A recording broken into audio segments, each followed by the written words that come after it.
Oh, I'm back. It's a little later than I said, but I was doing some stuff. Then I took a nap. But I'm here.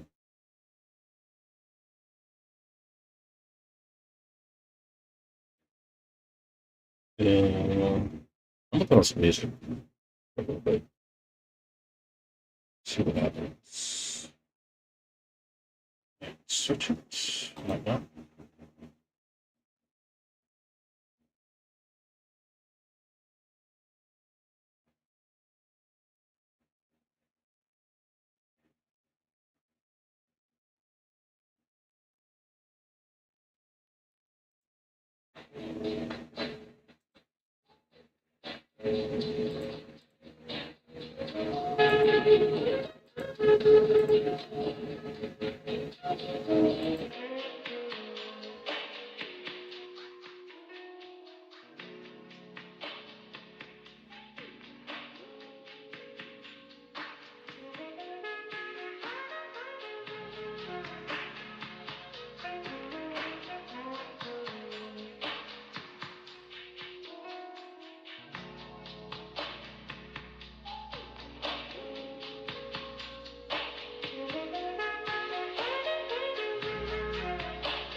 Looks good. Purple and not black style.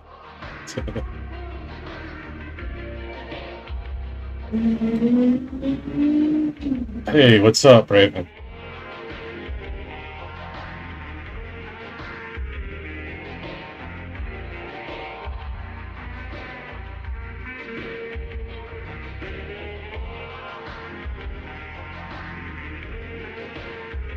I mean, this is what I'm doing right now. I'm just using my select pin. My select pin lets me paint my area first, and then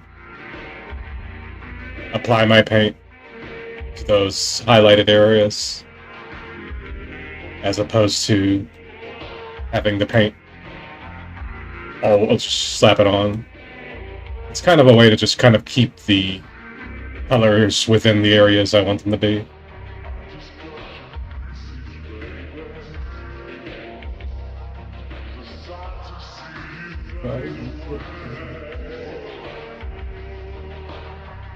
So in a second it's going to be black.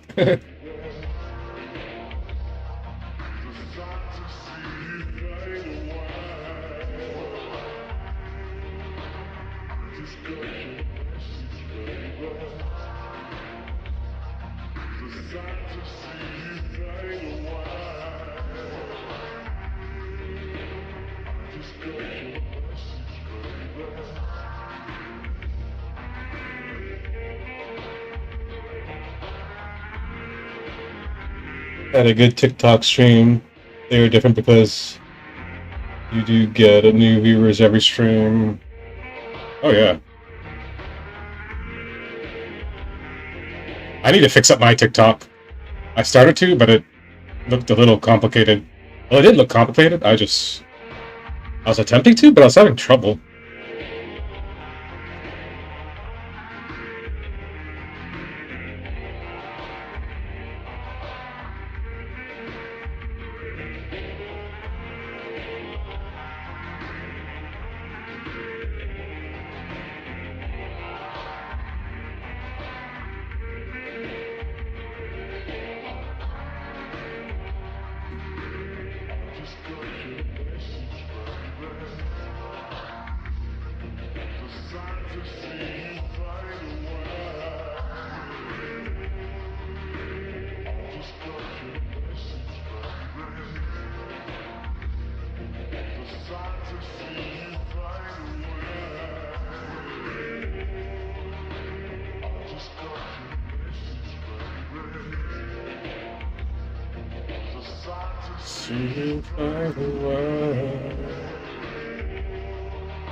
I just got your message, baby.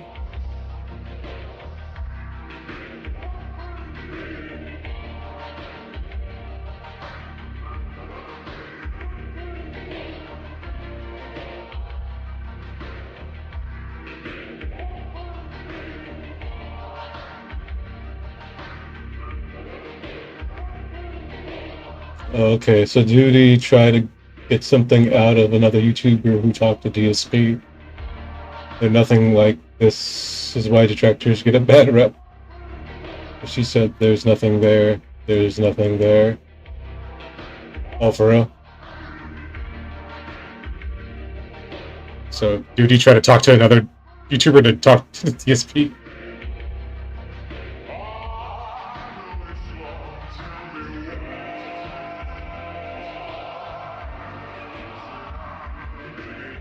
I can't wait to hear the day Duty retires.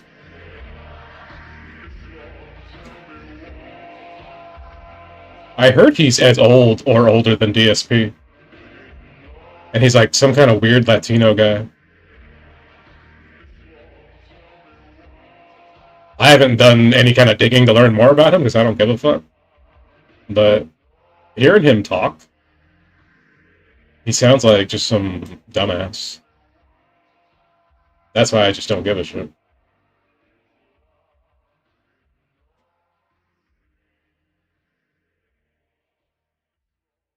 He sounds like some elder, aging dumbass on the internet who either needs a job or therapy.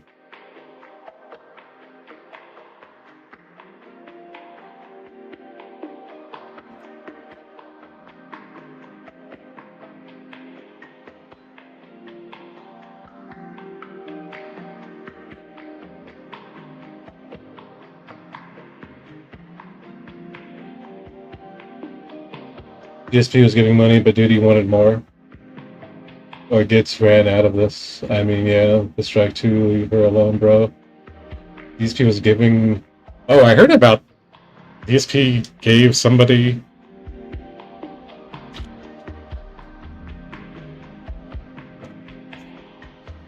like a tip? I don't know.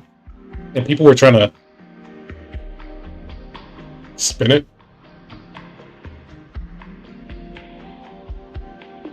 I don't know exactly. I was just casually reading the chat, like, the other day, and that got brought up about... Hey, you gave money to somebody. And they're a woman. That's not your wife.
I mean, yeah.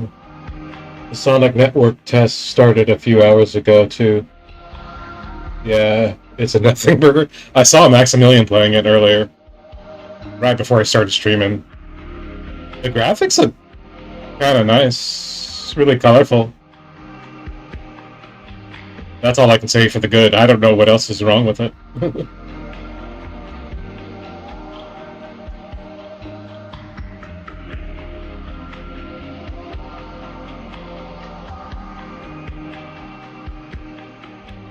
If it's on Steam, I might download it.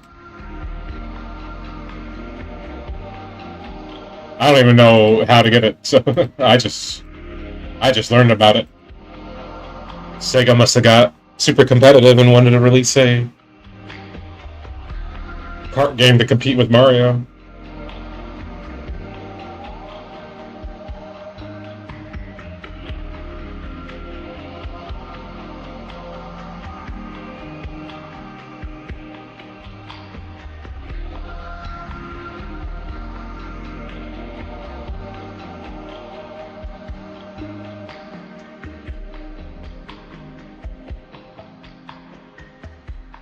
Yeah.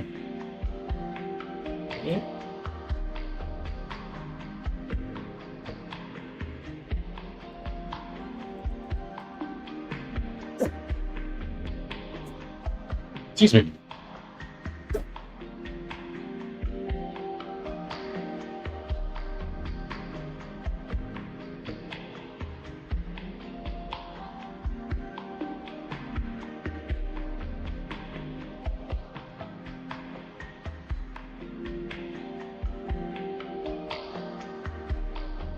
When I say this is all I know, I sound like TSP. It's a Sonic Mario Kart S without lightning.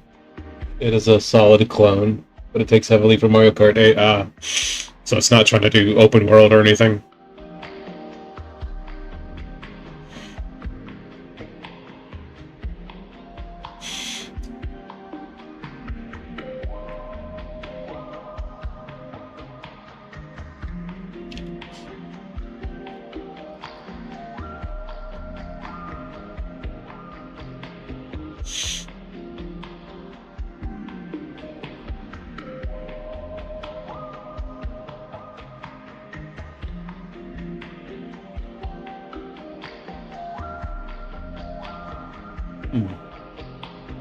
Throw men.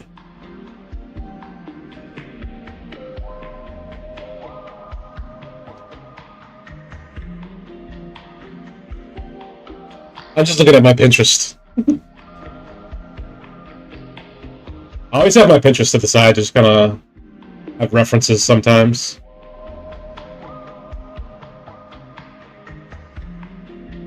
Oh, this is too big. They all have like, I mean, they're anthro, but they all kind of have like human-like bodies. I wish they were a little bit more. I don't know. Like the depth looks kind of weird.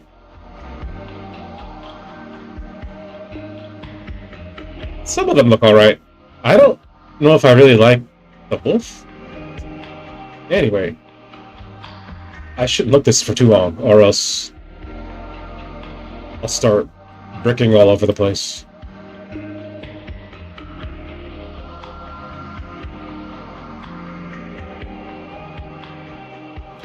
What else? Judy and the rest are driving people away. Early Bird is far more successful than Phil. Let Phil have his dumb horror channel.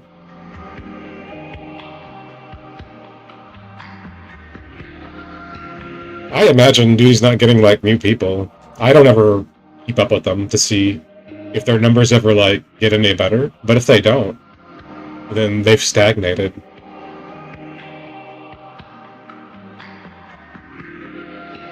If they can't admit that, then they're just coping. And if they can't admit that, then they're delusional. And if they can't admit that, well, if you own a gun, you can take that gun and you can give it to your local authorities for the gun buyback program, I guess, or kill yourself. I don't care. I do care if I like you, but I don't give a shit about detractors. So. Or Duty, I mean. Though a lot of them are kind of the same. I'm just rambling. I'm trying to think of what color the sky should be.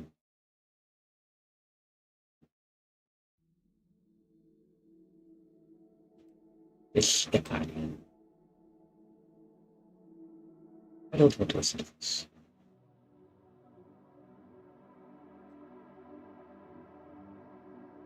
Was I dreaming?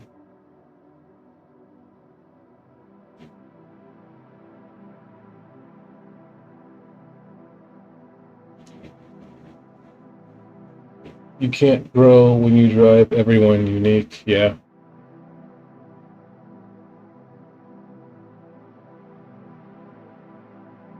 And you're just hunting down your own, like, gatekeeping your community. I don't get it.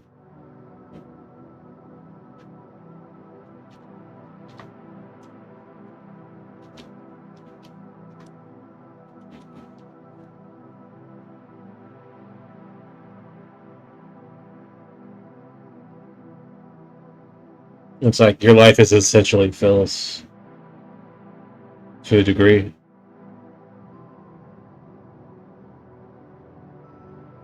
And I don't want to keep up with Phil on a day-to-day basis every single year. That was not my plan when I was born. I could barely do it for 1 year. It's not normal. if there was like something to like actually pin on Phil, then hey.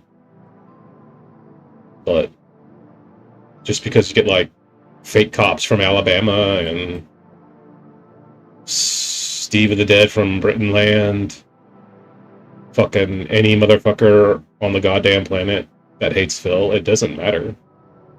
There's going to be just as many people that like Phil.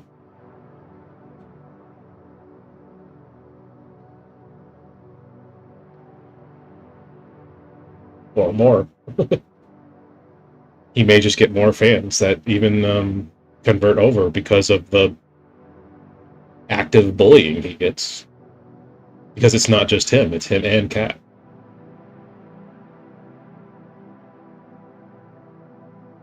And for some reason, like, the trolls and detractors don't understand that.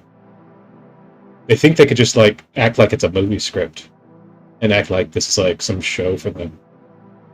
And they don't realize that, like, Phil and Kat are real people that have made, like, real mistakes, but, like, the worst mistakes we've made probably don't even compare to what they've done. They could be worse, they could be not as bad, but I don't know. I know my dad was, like, very all over the place with women. That's why I have so many half siblings, but I still love him. Nobody in my family, nobody hates him, as far as I know, or actively harasses him. I don't know why Phil deserves that. Maybe I'm too empathetic. Sorry, I'm talking to myself so much. Keep going away. Believe they will watch. They will try to stop you. None of this is not healthy. Nah.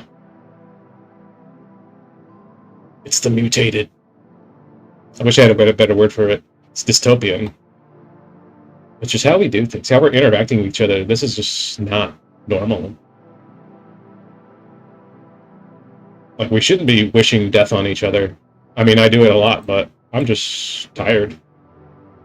Because people want me dead. So it's like, I can't do anything but defend myself. I've been fucking attacked here. Just trying to help somebody. And it's like, anytime you try to do something good, you just get punished for it. It was even like that in school. Like, bullies always get away with shit. And if you try to fight back against the bullies, you get punished. It's so fucking stupid like that here. It's a real, like, coward society. That's why people are so obsessed with, like, pussy-ass drama. Fucking Phil plays a fucking mobile game. Oh, okay. So does, like, probably 90% of gamers. Maybe more. I just made up that number, but mobile addiction's much worse. My brother has a much worse gambling addiction than Phil. But because Phil's a famous video gamer, he gets more attention. Because that's all people know is fucking video games. They wouldn't give a shit if, like, their own family member was fucking having a gambling problem and ruining the other families' lives.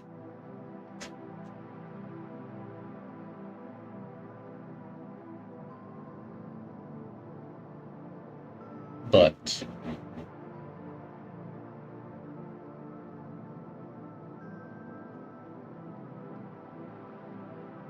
I always felt this way though. I wasn't ever like for invading Phil's bank account and all that shit, or the bank leaks sitting in luggage.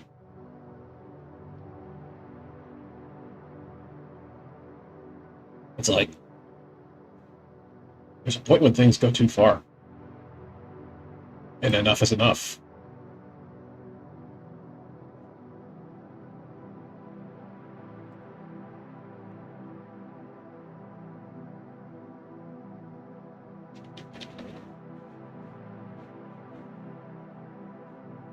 Everyone has an opinion. It is a group thing. Let people have these opinions. It's not the mobile game that upsets me or spinning is the begging part. I mean, yeah, but like I said, I think a lot of other people can be guilty of it. And just having that stance, it's like, I feel like someone should be actively pursuing other people who are fooling their audience and not just focusing on Phil. Because if you're just focusing on Phil, you're just kind of obsessed with just him. And if you're not like actively, I'm not trying to say this to you. I'm saying this like, this is why I couldn't do it for very long because I couldn't like keep up with work. I couldn't keep up with like art just because I'm like keeping up with Phil and his past and like why the fuck do I care a shit about that?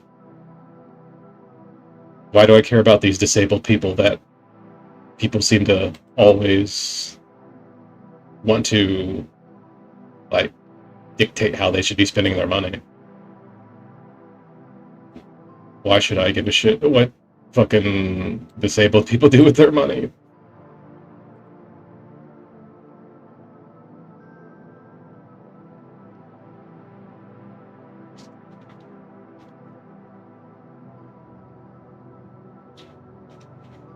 And a lot of it's, and like I said, it's not all bad. It's okay if you like make people aware, but I don't know. It doesn't have to be your like job in life.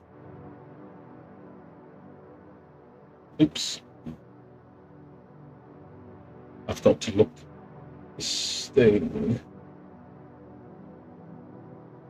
Officer Nibble. Nothing gets done or grow. Comment and watch it.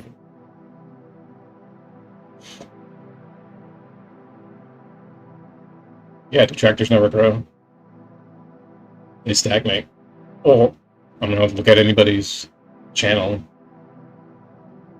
I guess DSP Raw is that like one of the longest? Did they even count as a detractor?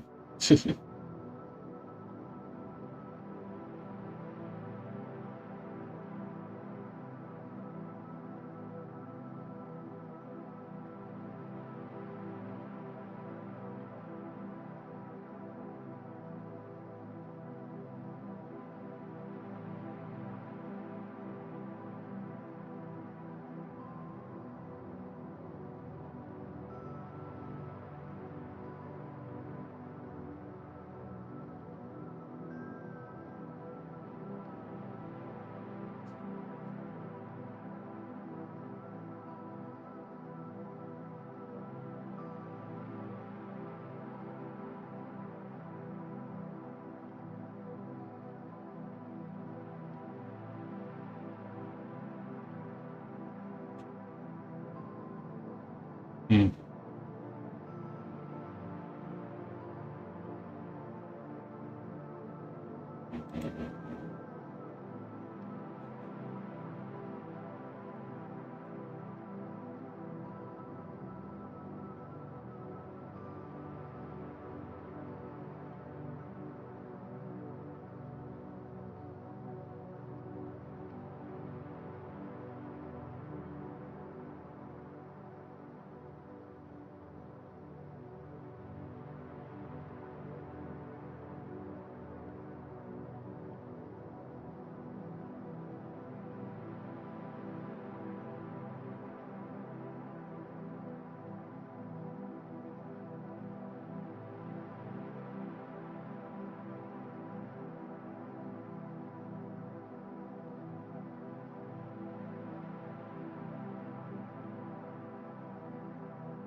Yeah.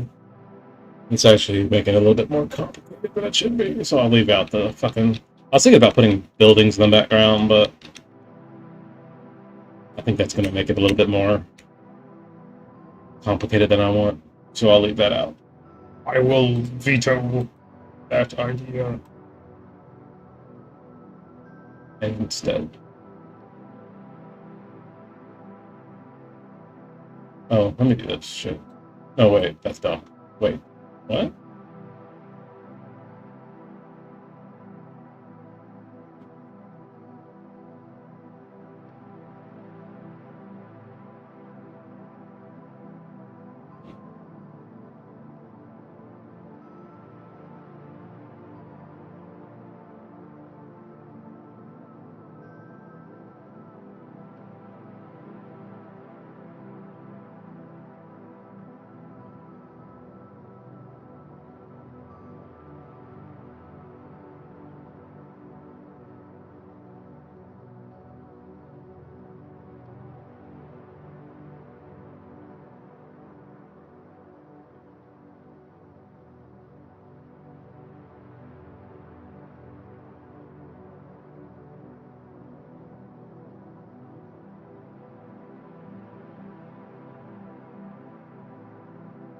Hmm.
I still think that's crazy, though, that Duty got someone to try to sneak in and shit. That he's that desperate.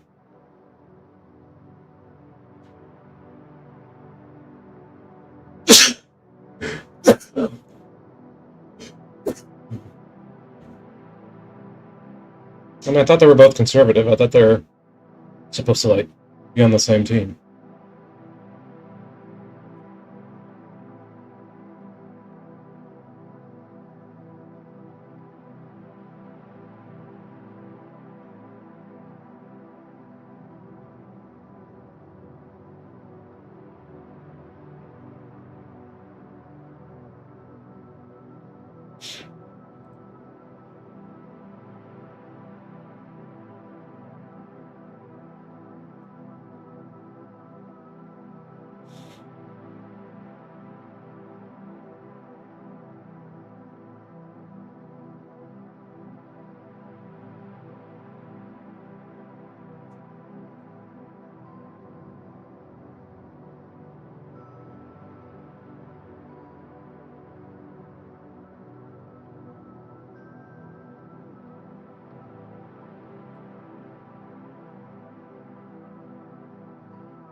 Oh, excuse me.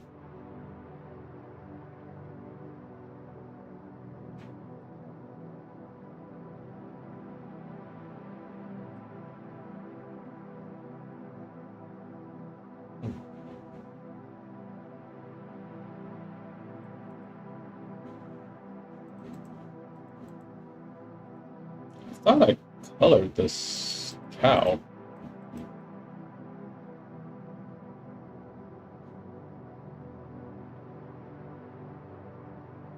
Maybe I did not.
I'm gonna take a little bio break in a second.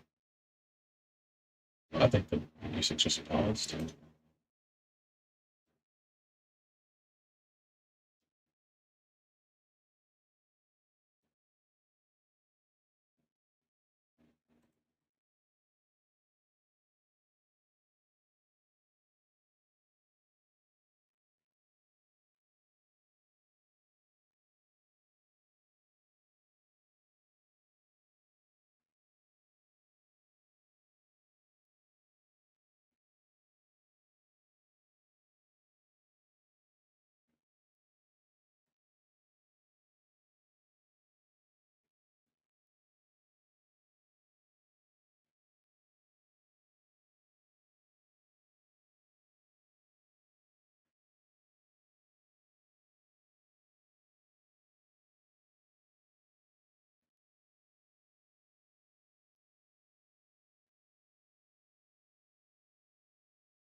All right, I'll be right back.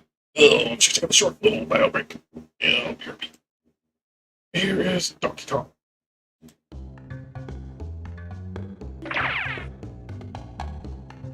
You choose her or not choose wrong. With a skipper heart, she's one cool calm. Her DK, Donkey Kong. He has no style, he has no grace. This Kong has a funny face. He can handstand when he needs to and stretch his arms out just for you. Inflate himself just like a balloon. This crazy Kong just digs his tune. DK, Donkey Kong. DK, Donkey Kong. DK, Donkey Kong is here. He's back again and about time too. And this time, he's in the mood. He can fly real high with his jetpack on, with his pistols out. He's one tough Kong. He'll make you smile when he plays his tune.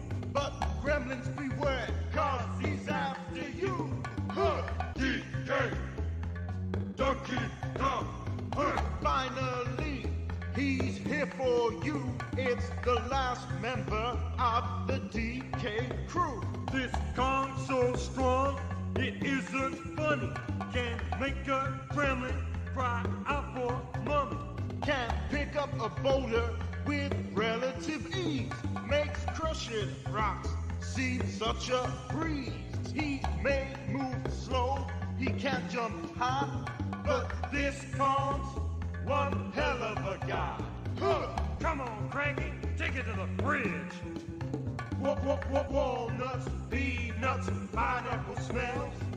Grapes, melons, oranges, and coconut shells. Oh yeah, walnuts, peanuts, pineapple smells. Grapes, melons, oranges, and coconut shells. Oh yeah, walnuts, peanuts, pineapple smells. Grapes, melons, oranges, and coconut shells. Oh yeah, walnuts, peanuts, pineapple smells. Grapes, melons, oranges, and coconut shells. Oh yeah, walnuts, peanuts, pineapple smells. grapes, melons, oranges, and coconut shells. Oh yeah, walnuts, peanuts, pineapple smells. Grapes, melons, oranges, and coconut shells. Oh yeah, walnuts, peanuts, pineapple smells. Grapes, melons, oranges, and coconut shells. Oh yeah, walnuts, peanuts, pineapple smells. Grapes, melons, oranges, and coconut shells. Oh yeah, walnuts, peanuts, pineapple smells. Grapes, melons, oranges, and coconut shells. Oh yeah, walnuts, peanuts, pineapple smells. Grapes, melons, oranges, and coconut shells. Oh yeah, walnuts, peanuts, pineapple smells. Grapes, melons, oranges, and coconut shells. Oh yeah, walnuts, peanuts, pineapple smells. Grapes, melons, oranges, and coconut shells. Oh yeah, walnuts, peanuts, pineapple smells. Grapes, melons, oranges, and coconut shells. Oh yeah, walnuts, peanuts, pineapple smells.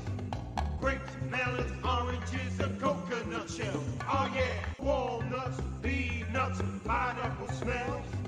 Grapes, melons, oranges, and coconut shells. Oh yeah, walnuts, peanuts, pineapple smells. Grapes, melons, oranges, and coconut shells. Oh yeah, walnuts, peanuts, pineapple smells. Grapes, melons, oranges, and coconut shells. Oh yeah, walnuts, peanuts, pineapple smells. Grapes, melons, oranges, and coconut shells. Oh yeah, walnuts, peanuts, pineapple smells. Grapes, melons, oranges, and coconut shells.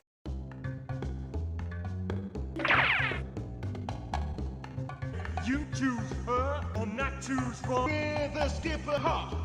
She's one cool, calm, DK. Donkey Kong. He has no style. He has no grace. This Kong has a funny face. He can handstand when he needs to and stretch his arms out just for you. Inflate himself just like a balloon. This crazy Kong just digs his tune. DK. Donkey Kong. DK. Donkey Kong. DK. Donkey Kong is here. He's back again and about time too. And this time, he's in the mood. He can fly real high with his jetpack on. With his pistols out. He's one tough Kong. He'll make you smile when he plays his tune. But gremlins beware, cause he's after you. DK. Donkey Kong. Finally, he's here for you. It's the last member of the DK crew. This Kong's so strong, it isn't funny. Can make a gremlin cry out for mommy. Can pick up a boulder with relative ease. Makes crushing rocks seem such a breeze. He may move slow, he can't jump high, but this Kong's one hell of a guy. Come on, Cranky, take it to the bridge. Walnuts, peanuts, pineapple smells. Grapes, melons, oranges, and coconut shells. Oh yeah, walnuts, peanuts, pineapple smells. Grapes, melons, oranges, and coconut shells. Oh yeah, walnuts, peanuts, pineapple smells. Grapes, melons, oranges, and coconut shells. Oh yeah, walnuts, peanuts, pineapple smells. Grapes, melons, oranges, and coconut shells. Oh yeah, walnuts, peanuts, pineapple smells. Grapes, melons, oranges, and coconut shells. Oh yeah, walnuts, peanuts, pineapple smells. Grapes, melons, oranges, and coconut shells. Oh yeah, walnuts, peanuts, pineapple smells. Grapes, melons, oranges, and coconut shells. Oh yeah, walnuts, peanuts, pineapple smells. Grapes, melons, oranges, and coconut shells. Oh yeah.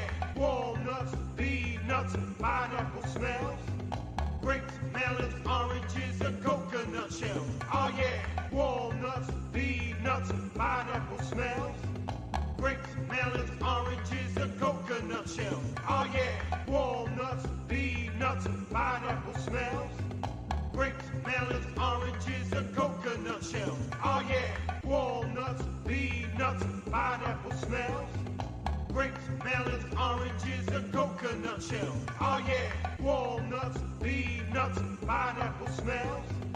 Grapes, melons, oranges, and coconut shells. Oh yeah, walnuts, peanuts, pineapple smells.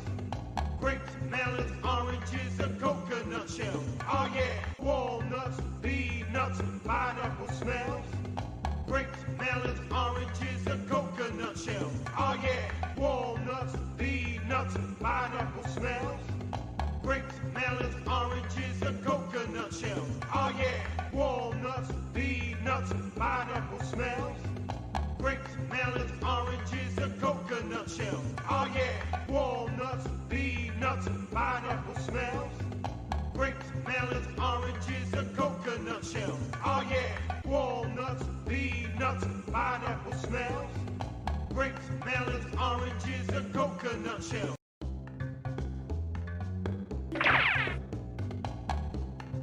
You choose her or not choose wrong. With a skipper heart. She's one cool, calm, her DK. Donkey Kong. He has no style. He has no grace. This Kong has a funny face. He can handstand when he needs to and stretch his arms out just for you. Inflate himself just like a balloon. This crazy Kong just digs his tune. DK, Donkey Kong. DK, Donkey Kong. DK, Donkey Kong is here. He's back again and about time too. And this time, he's in the mood. He can fly real high with his jetpack on, with his pistols out. He's one tough Kong. He'll make you smile when he plays his tune. But gremlins beware, cause he's after you. DK, Donkey Kong. Finally, he's here for you. It's the last member of the DK crew. This Kong's so strong, it isn't funny. Can make a gremlin cry out for mommy. Can pick up a boulder with relative ease. Makes crushing rocks seem such a breeze. He may move slow, he can't jump high, but this Kong's one hell of a guy. Come on, Cranky, take it to the fridge. Walnuts, peanuts, pineapple smells. Grapes, melons, oranges, and coconut shells. Oh yeah, walnuts, peanuts, pineapple smells. Grapes, melons, oranges, and coconut shells. Oh yeah, walnuts, peanuts, pineapple smells. Grapes, melons, oranges, and coconut shells. Oh yeah, walnuts, peanuts, pineapple smells. Grapes, melons, oranges, and coconut shells. Oh yeah, walnuts, peanuts, pineapple smells. Grapes, melons, oranges, and coconut shells. Oh yeah, walnuts, peanuts, pineapple smells. Grapes, melons, oranges, and coconut shells. Oh yeah, walnuts, peanuts, pineapple smells. Grapes, melons, oranges, and coconut shells. Oh yeah, walnuts, peanuts, pineapple smells. Grapes, melons, oranges, and coconut shells. Oh yeah, walnuts, peanuts, pineapple smells. Grapes, melons, oranges, and coconut shells. Oh yeah, walnuts, peanuts, pineapple smells. Grapes, melons, oranges, and coconut shells. Oh yeah, walnuts, peanuts, pineapple smells. Grapes, melons, oranges, and coconut shells. Oh yeah, walnuts, peanuts, pineapple smells. Grapes, melons, oranges, and coconut shells. Oh yeah, walnuts, peanuts, pineapple smells. Grapes, melons, oranges, and coconut shells. Oh yeah, walnuts, peanuts, pineapple smells. Grapes, melons, oranges, and coconut shells. Oh yeah, walnuts, peanuts, pineapple smells. Grapes, melons, oranges, and coconut shells. Oh yeah, walnuts, peanuts, pineapple smells. Grapes, melons, oranges, and coconut shells. Oh yeah, walnuts, peanuts, pineapple smells. Grapes, melons, oranges, and coconut shells. Oh yeah, walnuts, peanuts, pineapple smells. Grapes, melons, oranges, and coconut shells. Oh yeah, walnuts, peanuts, pineapple smells. Grapes, melons, oranges, and coconut shells.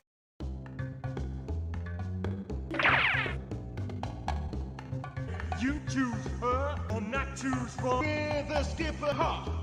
She's one cool, calm, her DK. Hey, I'm back.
Here is just so tragic that I had to talk about it. The video that you guys just watched is very unassuming. It shows a transgender female by the name of Robin Westman, formerly Robert Westman, reading an Amana electric dryer user manual. Nothing crazy, just an old YouTube video that Robin uploaded a few years back. Now, while this video might not be very disturbing, on the very day that I'm filming this, Wednesday, August 27th of 2025, Robin uploaded a series of videos onto their YouTube account, and they were very disturbing. The primary video that Robin uploaded was a 20-minute long manifesto talking about what he was planning on doing that day just after uploading this. He was referring to a bunch of previous mass how he admired them, and he showed a slew of weapons on his bed with names of mass on the magazines. Unfortunately, even though there was a warning, so to speak, uploaded to YouTube, it was not caught in time, not by the automated system, and not by anybody that watched it, at least to my knowledge to this point. At 8:30 a.m. Wednesday, the day that I'm filming this, Robin walked into a Catholic school that was located in Minneapolis and opened fire. He ended up wounding 17 individuals and taking the lives of 2 of the children that were there before neutralizing himself before he could get caught alive. For those wondering, the YouTube video that Robin uploaded with his manifesto has since been taken down, so if you do want to find that, you're probably not going to find the full version of it. Overall, though, this is an extremely horrible thing to do, and the motive still has not been disclosed yet.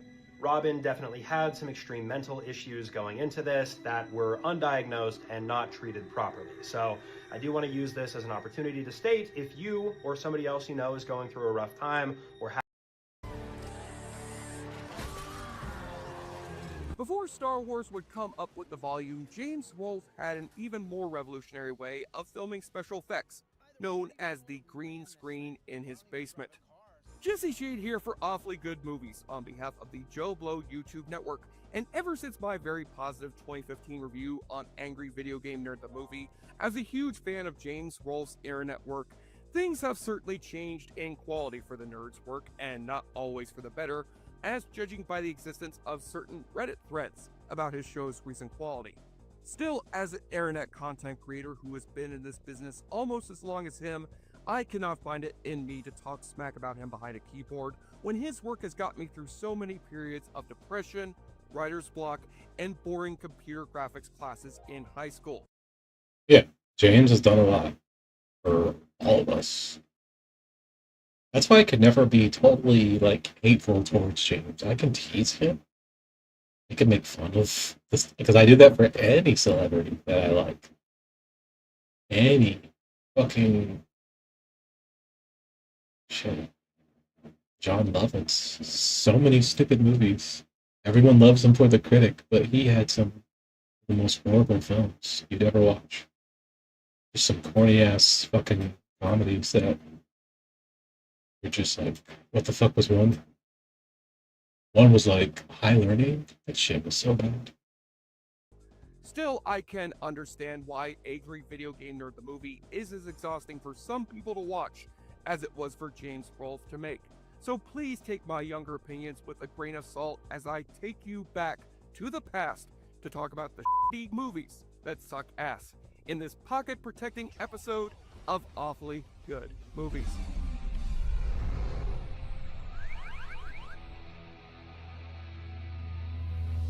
It's time to celebrate a new year of awfully good movies by taking a look at a guy who helped set the standard for us online critics who like to make fun of bad entertainment, the Angry Video Game Nerd. Ever since James Rolfe started taking us back to the past to play the shitty games that suck ass, he's racked up millions of views on YouTube and one dedicated fan base which I hope does not want to kill me by the end of this review. So in the tradition of the Three Stooges or any token SNL character, it only made sense for Rolfe to take this character from 5 to 20 minute chunks to a full-length motion picture. And with over $300,000 of funding raised by his fans, he did exactly that by co-writing, co-directing, co-producing, and starring in last year's Angry Video Game Nerd, the movie.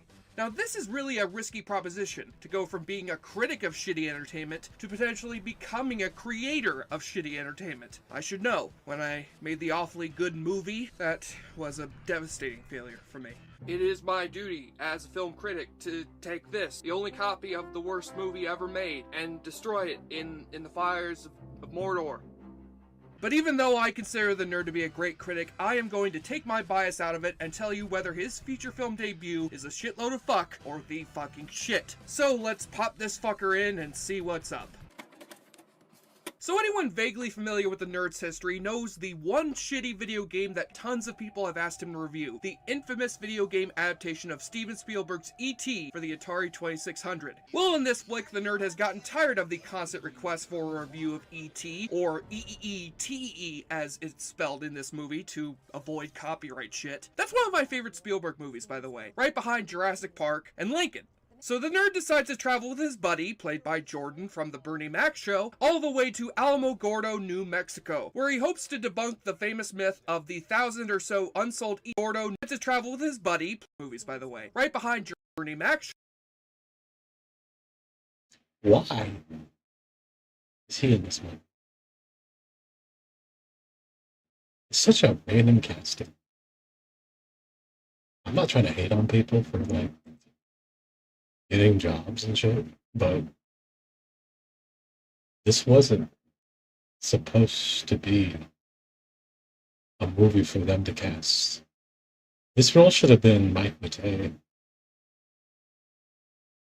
That would have been so cool too. If James had the fucking balls, because he definitely has the money, he could just get him and Mike and just film their own fucking, devote so much time, even a year. And James's wife should just be okay with that, because I feel like with your audience, you do owe them just as much. I mean, this is something kind of callous to say, but I think you owe your audience just as much love as you do your family, if not more at times. Because what some performers do for their audiences to get to the point that they are, it's because they love their audiences. Look at Michael Jackson. He wasn't fucking talking about going to go visit his wife, Lisa Maroney, the fuck, Lisa Maroney, fucking his fake wife that he had at 540. He was making music to last forever. And what James has is all on YouTube. And YouTube isn't going to last forever, I think. I don't think the internet is going to be always a privilege for us. I think it can be taken away at any point. We're just kind of using the internet. It's not ours. And like, where else is James? James isn't on TV. James isn't broadcasted across the networks. He's on YouTube and only YouTube. And his movie bombed. Think of all the movies that have bombed throughout life. Anything. Fucking That Darn Cat in the 90s. Or The Stupids in the 90s. Any fucking movie you could name. James belongs with those movies. He made a bad movie. And that's like something people can't come across, or they're just coping so hard.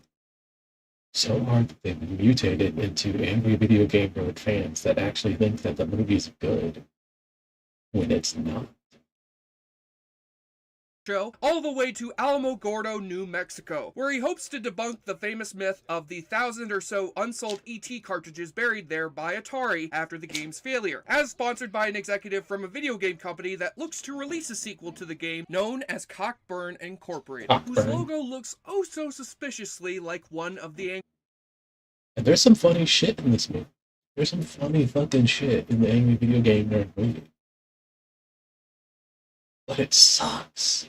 It still sucks. I love the movie. Wait, I hate the movie. Silence of the Lambs. It's a parody movie on Silence of the Lambs. But there's some funny fucking parts in it. I laugh my ass off at it. But it sucks ass. It's just like this shit. Angry Bird. Look at that shit. This Angry Bird ass shit. Why? Burn Incorporated, whose logo looks oh so suspiciously like one of the Angry Birds. Subtle satire of the video game industry. But soon they're spotted by military general Dark Onward, who believes that the trio is hunting for an actual extraterrestrial. Goddamn terrorist alien hunters. This guy was cool. This guy was probably the best actor. Whoever the hell he was. He was the funniest. But the movie's too stupid, so who cares? Extraterrestrial. Goddamn terrorist alien hunters blow their nuking asses out that shit. So the nerd is on the run from the army and soon discovers that there's far more to the story of the ET game than he thought. Namely that the game acts as a map to the hidden location of Area 51 where an actual alien is locked up. Ooh, we have an alien now too, huh? And that, my friends, is just the top of the many plot details that intersect in this flick, which I thought were really going nowhere in the first hour or so. At that point, I was thinking that for a show as gleefully silly and crazy as The Nerds is, his movie version seemed pretty straightforward and standard and kind of boring. Thankfully, the second half really ups the craziness level to the point of saving the movie. You get an intergalactic super being who gets woken up and attacks Las Vegas Godzilla style. Death Moth 6 is a cyber mutant death god living under Mount Fuji. He created both God and Satan. You get the evil general livening up the proceeding. He created Godzilla style. Death Moth 6 is a cyber mutant death god living under Mount Fuji. He created both God and Satan.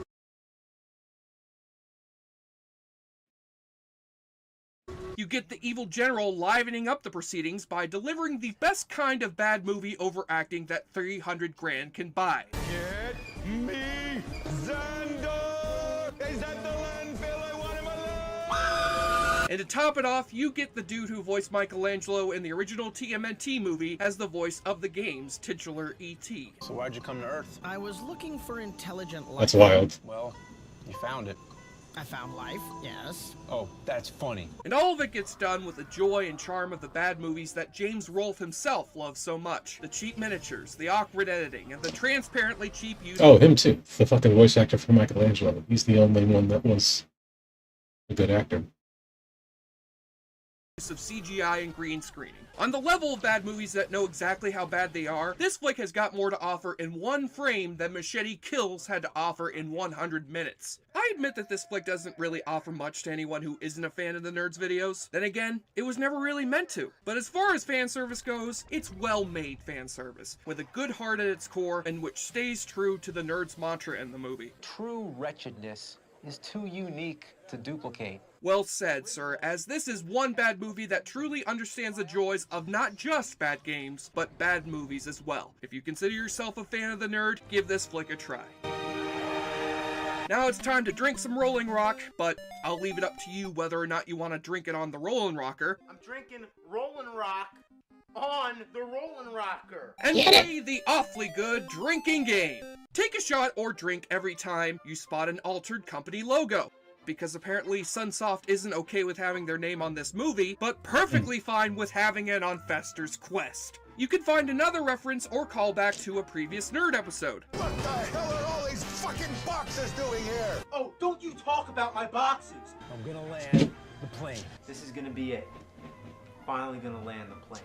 You spot another cameo from the likes of one of the Nerd's fellow internet critics, E.T. game developer Howard Scott Warshaw, or Troma mastermind Lloyd Kaufman. Wait a minute, if Lloyd Kaufman cameoed in this movie, as well as Guardians of the Galaxy, does that mean that the angry video game nerd is part of the Marvel Universe? And yes, I do feel stupider for making this joke. And take a double shot for the 2 times General Onward loses one of his arms. And yes, there is a Monty Python reference. Don't worry, son. It's just a flesh wound. Oh, I love it when the movies do my job for me. And on the nudity watch, we sadly have no nudity, but we do get an exploitative catfight which hilariously acknowledges how exploitative it is. Now, I thought I could get through this without objectifying myself in a sexy catfight. But it looks like that's impossible now. Well, now I feel guilty for having a boner. I mean, I still have one, but I'm not happy about it. On the enjoyableness continuum scale from Bull to Bruce, Angry Video Game Nerd the movie manages to escape getting shit or thrown up on and scores a 7 out of 10. Congratulations, nerd. You have made a good movie and proved the justice of your culture. Now go and rest, our hero. I'm Jesse Schaefer, JoBlo.com, and you know what? That nerd sure gets a lot of views. So I think I ought to give this video game reviewing thing a try. Stay tuned to JoBlo.com for the first episode of our new series, Awfully Good Games. Fuck this game! Fuck this fucking game!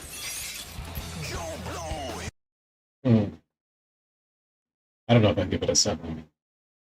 It's a little too generous. I'd give it a...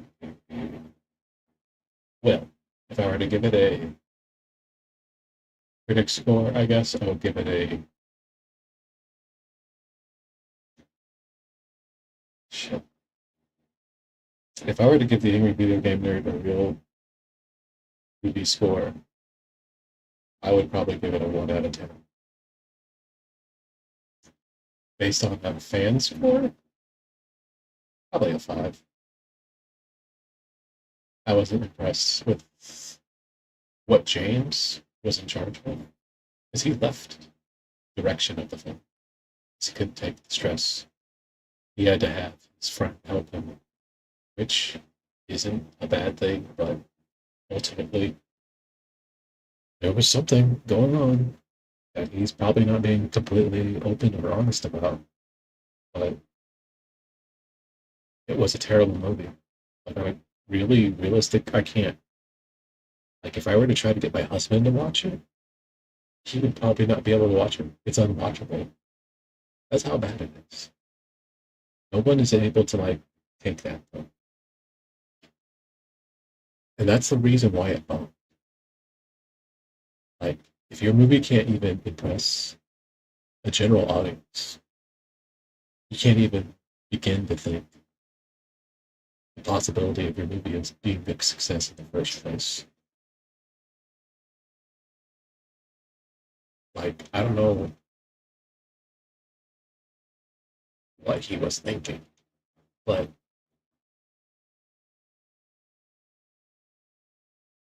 just because you have an audience on YouTube doesn't mean it's going to automatically go on over to, like, real life. That's why YouTube stars never fucking really make it. And it's always an exception. And if the exception, it's a fucked up case. Like Justin Bieber, or I'm trying to think of a YouTube musician with a normal life at the moment. But nothing at the top of my head is really coming up. I mean, I don't know that many to begin with that are like as big or were as big as Justin. If I could think for a bit, I could probably figure it out. But not James. Certainly not James.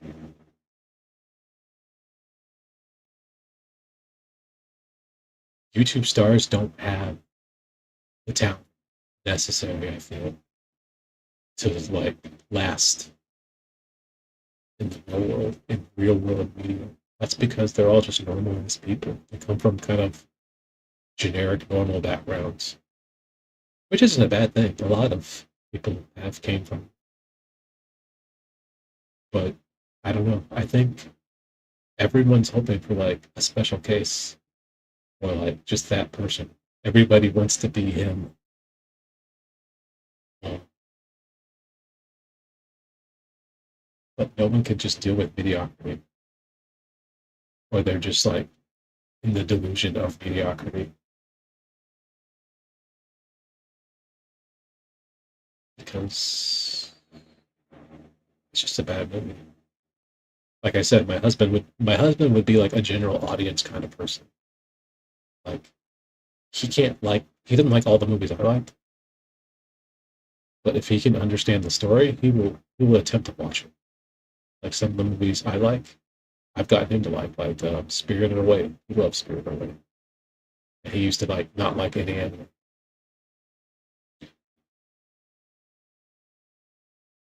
And I know Spirited Away is not a good example to use about this, but I don't know what the fuck else this really compared it. I can't just let Jane, like everyone on YouTube always wants to try to like be nice to James about it, but it's hard to just say it's good and just keep. I don't know. It's,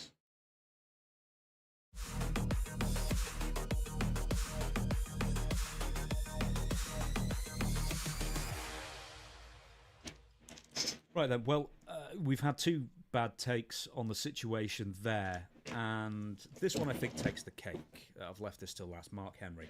The TMZ headline, he actually gave an interview to TMZ, and the headline is WWE legend Mark Henry, wrestler Psycho Stu, deserves some blame for Raja Jackson incident. Now, this is just a list of quotes, really. Did you actually watch the entire video? I watched most of it. Like I said, it just hurts my head sometimes, the mental gymnastics that everybody's doing to try to put this in a different light. It's pretty basic for basic thinkers like us. So, right, and he says this quite early on. It's like, I don't know all the situation. You know, I've not watched the whole thing. But you're sure gonna pick up the phone and then give your opinion like you're an authority on the situation. And quite frankly, keep this in mind as well from Mark Henry. It just constantly comes across like he's projecting his own horrible experiences from when he first got to WWF in '96, right? This just seems like complete projection on his part. So it's just coming from an entirely wrong place. Like when I came into wrestling in '95, '96, I had a lot of the same issues. I didn't like the ribbing, I didn't like the joking. I don't know the full story, but I do not know the full story. But I do know what I saw, and it looked like he wasn't smart to what was going on, he being Raja Jackson. And the dude that was messing with him bit off more than he can chew. How hard is it coming in, you know, as an outsider, so to say, that doesn't have experience to come in there and expect to properly know what's going on then? So once again, you know, it's putting on him, he's got inexperience. The hazing... The guy was unconscious. Whenever it was like the spine breaker, or as he was pummeling him in the fucking Venice. I wasn't too sure yesterday, but after looking at all the evidence, it's fucking... Raja should be arrested immediately. Like, it's so fucked up that he can just talk on the phone like that and just say what he's going to do. Doesn't. Takes another person to get him off. A kid at first, a 17-year-old fucking kid, trying to stop it all. It's so fucked up, this place we live. Days, the carny bullshit days, are over with every one of the... real. It's like some carny fucking shit. These journeyman guys that get drunk before the show and sit around and talk crap to all the younger kids and tell them how the old days were. That's so over with. Because the guys that's coming in are from MMA guys or college students like my son, people that's in entertainment and have other walks of life, and you can't act like, carny bullshit to these guys and girls. How bad a look is this for the sport? Just everybody seeing this. And I believe the school is WWE ID program. It's a bad look. It's not that. It's not the ID program. First of all, the ID program is so well polished and so well tempered that you would never have that problem in their system. That was in the system. What's he talking about? You just had the problem. That's why you're getting interviewed. Yeah, and it's like, oh, it's such a polished system. But What's hang that? on, you're Rakish's... talking about an affiliated school of the WWE ID system, and it's running a show like that, which, as you discussed earlier, Stevie, is unprofessional considering it's affiliated with WWE. It looked like carny BS. There's part of it I do agree. Like that particular word, when I saw them outside in the parking lot, maybe partying a little bit, I can't.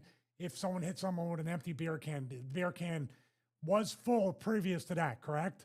So the culture there is very much carny, and as I say, indie, not WWE ID, indie BS as well.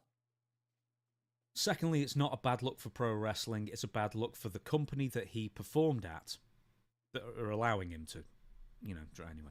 It's a bad look for him. It's a bad look for him being Stu. It's a worse look for the guy that got beat up, because now we know you can't fight. And back in the old days, if you lost the fight, you lost your job. So those maybe those days are over but too. I thought those days should be over too, right? Okay. Yeah, those days that you really, really hated, where people get fired for losing a fight. Right, it's fucking stupid. He's picking and choosing. It's very weird. It's very, very. That's why people don't really be just talking off the cuff like that. They're so used to promos. They're so used to this so romanticized about how people will respond to shit now. Like they're on their fucking final deathbed, or they're the final judge in the matter. It's so fucking cringe. Very weird. So most people get into pro wrestling because they can't fight. I'm being one of them. If I could fight, I told you, if I could fight, I'd be in MMA just fighting once every 6 months and making more money. But it's the thing, though, is that people get into wrestling for a multitude of reasons. A lot of MMA stars got into wrestling because wrestling paid better. A lot of people get into wrestling because they like it more than mixed martial arts. Why did MMA and football? They found out how tough it was when they got into it, because it's not easy. It's a grind. But MMA, other sports like football and other things, get into pro wrestling. Why? They think it's easier. I was going to say 2 reasons. They're not going to get hurt. They're not going to get hit for real. 1, they were cut in NFL. 2, they were injured in NFL and can't continue. So therefore, no. But I'm not talking about it's not their first choice. But I'm saying is, if I got hurt playing football. Football was too rough. I'm tired of getting punched in the face all the time. So let me go to pro wrestling, where nobody will touch me, nobody will hit me. I can make pretend, I can cut promos, and I can make a lot of money. Do you see what I mean? Do you see that? Okay, you welcome somebody in there that wasn't trained, he punched it. He can't fight, but we're not getting into pro wrestling to be fighters. That's not what we're doing. And people that are fighters that get into pro wrestling are not getting into pro wrestling to do shoot fights. They're getting into pro wrestling to make pretend. This is weird. Yeah, so, maybe those days are over too, but in the modern sense, just to correct you. Oh, by the way, let me stop you right there. I'm sorry. Mark is talking about that the promoters like Bill Watts, Vince, anybody would say, if you go out to a bar, if you go to a public place and you get into a fight, you better win, because it's going to look bad for kayfabe. He's not talking about a real fight in the ring or in the back. He's talking about fighting marks in a bar or a restaurant. So if you go out, be careful. If you go out, better not eat where the baby faces are if you're a heel. That's mostly, it's out of context. It's if you fight a fan outside, you better win, because if a fan can beat you up, people aren't going to believe in you. That it's totally different. It says, just to correct you, I guess the interviewer, that doesn't supposed to happen, and it shouldn't ever happen on both sides have enough respect for the business. 3 more quotes.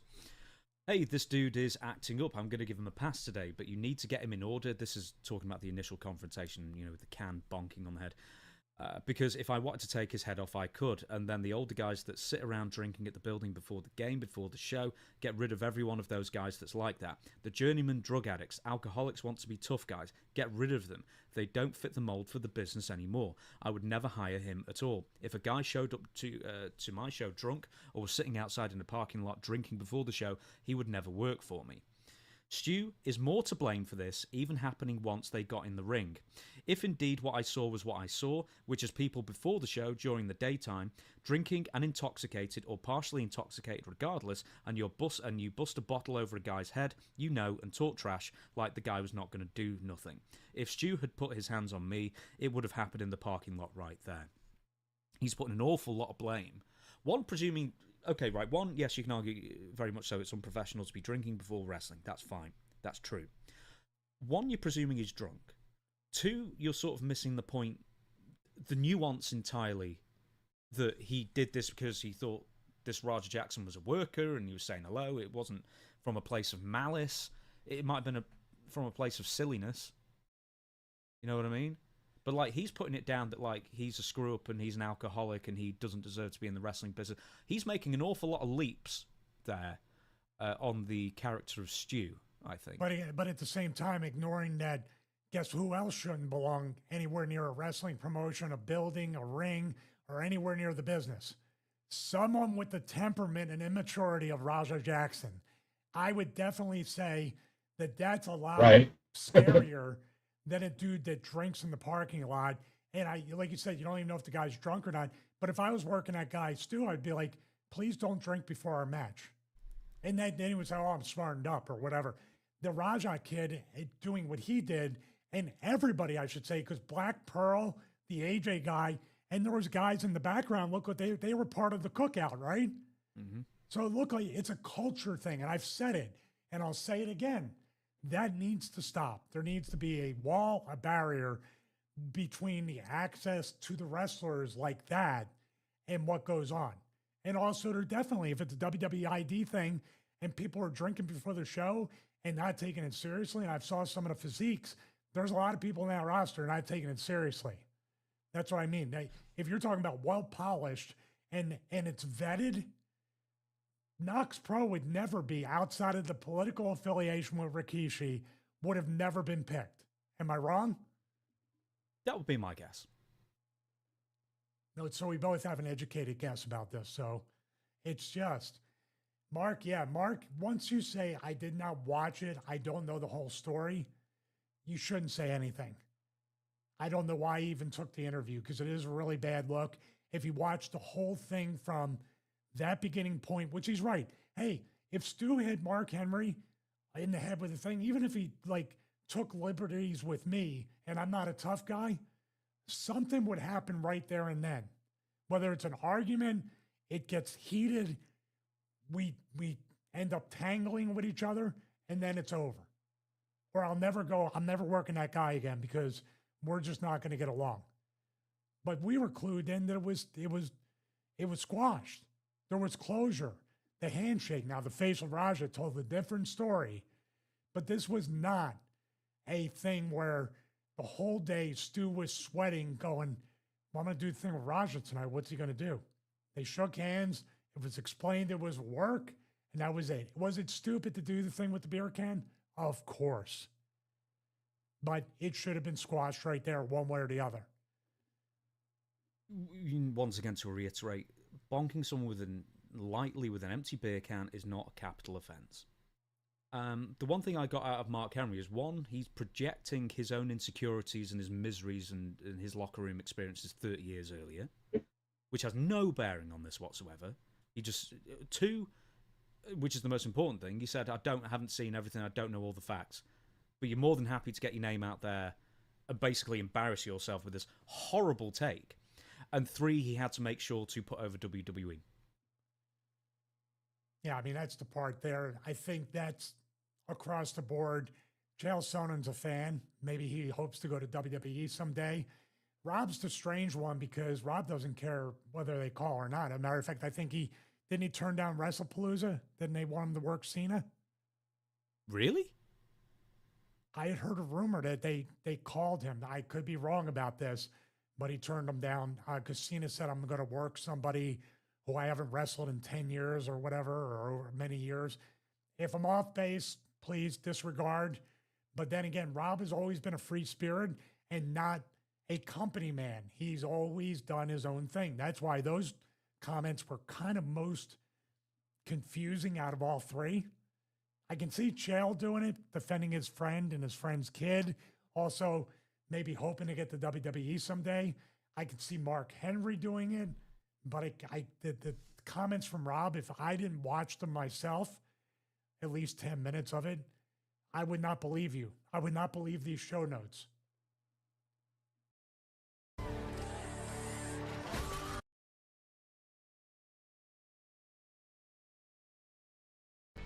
And I wanted to make sure that there was an actual, truthful account of what happened, that things about I couldn't talk about 30 years ago. Devil in the details. Tonight, there are new revelations concerning the West Memphis Three from one of the former lead attorneys on the case. He's written a new book there. For the first time, he's sharing things never shared before. Kim Clark went to Paragould, Arkansas for the exclusive. The killer is alive today.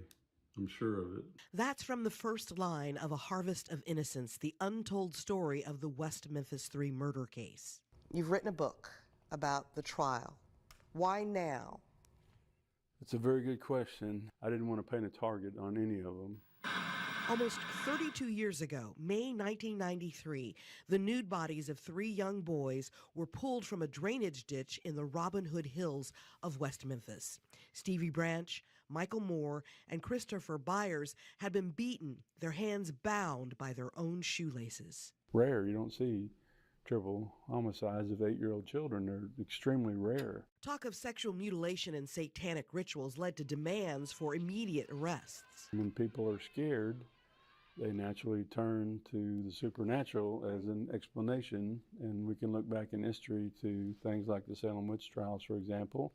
Same thing happened. Within a month of the discovery of the boys' bodies, 18-year-old Damian Eccles, 16-year-old Jason Baldwin, and 17-year-old Jesse Miskelly were served up as suspects. At the time, Dan Stidham, now an Arkansas District Court judge in Paragould, was working part-time as a public defender. I had children the same age as the children who were murdered. My natural instinct, because that's what I went to law school for, is to help people. Little did Stidham know that offering to help one of the suspects in particular would turn him into a pariah. But nobody wanted to touch Mr. Miskelly's case because he, quote unquote, confessed. So I'm not the most popular guy in West Memphis anymore, I don't think. Stidham said he quickly realized what Miskelly told investigators was anything but the truth. This kid's telling me he's there, but he can't get the story right. And it's like, if you saw something like this happen, you would remember it because it would be so traumatic of an event, you would remember every detail. In court, the young attorney used a false confession defense of his client, a legal first. It didn't work, and a jury convicted all 3. Eccles was sentenced to death, Baldwin and Miskelly to life in prison. It's a case study in wrongful convictions, actually. In 2011, 18 years after their convictions, the West Memphis 3 were released from prison on an Alford plea. That's a guilty plea where the defendants maintain their innocence. This was an ugly way out of an even uglier situation for the state of Arkansas. And I don't like it. Even though the West Memphis 3 are free, they're not exonerated. Which brings us back to why Judge Stidham waited until now to publicly share his side of the story. Life happens, and I lost a child, and that kind of derailed the project for a few months so I could grieve. But I also learned that what these parents must have felt like, probably I got 34 years of my son, but they only got 8 with theirs. So I wanted to make sure that I poured my experience of grief through the filter. Stidham believes he knows the identity of the real killer and believes justice will come for the victims' families and the West Memphis Three. We could get some results back as early as next month. Results from? The new DNA testing that the Arkansas Supreme Court allowed. Is that the evidence that was collected from the scene? Yes. That was never really tested? Yes. Now we got new technology that can amplify this stuff. And so we have a real good chance of finding out who did this. In Paragould, Arkansas, Kim Clark, Action News 5. Now, in 2007, DNA testing of crime scene evidence excluded all 3 men and detected the DNA of another man who could not be identified. Advances in DNA technology since then could now identify the actual perpetrator. And in April of last year, the Arkansas Supreme Court, Damian Eccles, Jason Baldwin, and Jesse Miskelly, they said they can now request new DNA testing in the case, reversing a 2022 lower court ruling that denied Eccles' request. Hey guys, it's your boy Pooh, and today I'm doing a really quick video on the infamous panel and scene at the end of the Cell Saga where Tien says goodbye and he'll probably never see any of them again. Understandably, this has gotten no small amount of scrutiny in the fandom over the years. However, just like with my Carthew response video, you really need to look at the context of the series and you need to remember exactly what this series is about. Now, I did get friend of the channel Dave to give me an approximate translation of the panel itself, but let's just go with the viz right now because I want to first look at this panel in the most bad faith view possible, and we can go from there. Okay, Cell is defeated, Goku is now dead, Trunks is leaving to go to his timeline, and everyone is saying goodbye. Tien then says goodbye, tells Trunks good luck, Trunks looks almost gleeful like me if Tien told me good luck, and of course, a part of Tien's goodbye is him telling everyone he'll probably never see any of them again. This sounds like a very callous and dramatic way of saying see ya, but you also need to realize something. Even in the most bad faith version of this, Tien is only saying out loud what most of the other fighters are thinking. During the time skips, no one really ever visits each other, and most of them don't really care to until trouble arrives. After the 23rd tournament, Goku disappears with Chi-Chi and Gohan, or he disappears with Chi-Chi, and is gone for 5 whole years without a call or anything, until they decide to do a group meetup, which is a huge rarity, so it took 5 years for just one meetup. Bulma also does not make frequent trips to Kame House either, of course, and they don't even know that Goku has a son, or they don't even really know anything about his current life at the moment. Goku also chooses to remain dead at the end of the Cell Saga, and he thinks it's going to be forever. And then after the Buu Saga, Bulma and Vegeta shows up 10 years later, and Bulma complains that Goku would never visit them if they didn't come over, and reveals Goku last saw them 5 years ago, and it's likely the only visit in the last 10 years since Buu. During the 23rd tournament, Yamcha disappears for 3 years, even Bulma doesn't know where he is. Vegeta is also a huge recluse, staying at Capsule Corp and not visiting anyone until Bulma probably makes him. Piccolo either lives in the wilderness or stays on Kami's lookout, and Gohan has to go visit him. Do you think in the 7 years after Cell, Vegeta flew over to see Krillin and pop open a beer? No. These characters don't do that. Other than Yamcha and Gohan, no one actually visits anyone else outside of their own family, unless someone more sociable like Bulma gets them to. Vegeta, Piccolo, Goku, and Tien are all like this. Tien is the only one that says it out loud. Goku has his family, and honestly, we know he'll even disappear away from them if he has the inclination, like with Oob. Vegeta has his family, Krillin has his, Piccolo is sort of a mentor to Dende, and we know that Tien starts a farm with Chaozu and Launch visits them a fair bit. So in a way, Tien has his own family that he'll stay with, and if the time comes where the circumstances brings him back to his friends, then cool. But otherwise, that's just how the characters are. If it wasn't for Chi-Chi or Bulma, Goku and Vegeta would likely never visit any of their friends. Now, that is the most bad faith translation of Tien. Let's go with what Dave's translation shows us. Now, in the panel, Tien says, according to Dave, "I think I probably won't meet all of you again." And then he says, "Be well." Yamcha says, "You too." Gohan says, "Goodbye, my greetings to Chaozu." Tien says, "Trunks, as you are now, you should be able to easily beat the androids from the future, but good luck." Trunks says, "Hi!" and he says it excitedly, or essentially a confirmation in Japanese, like, "Yes, thank you." Dave's more specific translation is slightly different. Tien doesn't say he'll never see any of them again. He says he'll maybe never see all of them again, meaning all of them in such a big group, which, without Goku coming back from the literal dead, is true. Tien does not know Goku's coming back, even when he did come back. In fact, Goku asks about this later at the tournament, but Krillin tells him Tien said he likely wouldn't see all of them again. But again, how their meeting all started was Gohan being blackmailed by Videl, and then Gohan entering the tournament, which is what leads to Vegeta entering, which is what leads to Goku and Piccolo entering, and Bulma tells Gohan to go tell Krillin. So it's not like they meet every weekend for D&D. Everyone goes multiple years without seeing one another, and whenever they do, it's either to fight or to face a world-ending threat. Tien lives the same exact life as Piccolo, just without Gohan coming to visit. Or Vegeta without living in a big city. And without Goku returning to life, only Vegeta and Gohan would have been in that tournament.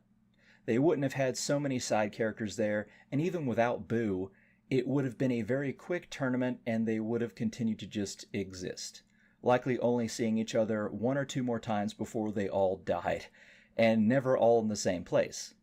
So yes, Tien's statement, while seemingly out of pocket, is really just him saying what usually happens, which essentially means, unless something awful or out of the blue occurs, I might see a few of you, but not all of you again, so I wish you well. But I also want to reiterate what I said speaking to Smugstick, which is, Tien is still one of Goku's rivals, and he still wants to defeat Goku, despite them being friends. And if Goku is now dead, then Tien has lost his main reason for sticking around, though of course, like I also said, no one really sticks around much anyway. But that is something to keep in mind. Tien's increase in strength and developing the Neo Tri-Beam, while also made to fight threats to the Earth, was potentially an ace in the hole for Goku if they ever fought again, though he likely would have had far more reservations on using it on Goku than on a villain. Even when he and Goku weren't good friends, he still told Goku to dodge the original Tri-Beam attack so he didn't kill him, so I doubt that it would have been used lightly. But still, most of Tien's motivation has been, other than to protect the Earth, to potentially fight Goku again.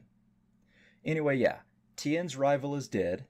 The Japanese translation seems like it isn't as bad as the Viz, and at the end of the day, Goku, Tien, Piccolo, Vegeta, hell, even Yajirobe and others don't go around visiting each other. Usually someone has to make them do it. Generally, they're pressured into it unless there's a huge threat or there's an opportunity to fight. Alright guys, thanks for watching the video, hope you enjoyed it. If you think I deserve it, likes and comments are always appreciated, and especially on my other channel I'm trying to get bigger. However, regardless of everything, please have a great day. Alright, see ya!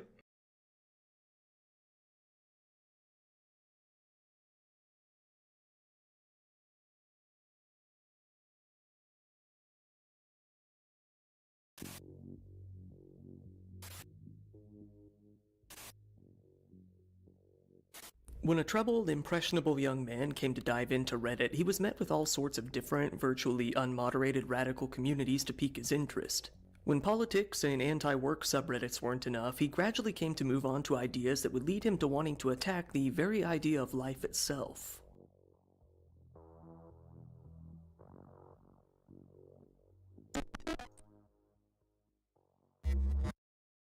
Right now, I would like to thank the sponsor of today's video, Incogni. This is because lately I've been trying to find someone who could remove my data from all of these different marketing databases that I've never consented to being on. It's the little in particular detail of one, but Incogni's email filing it out really couldn't.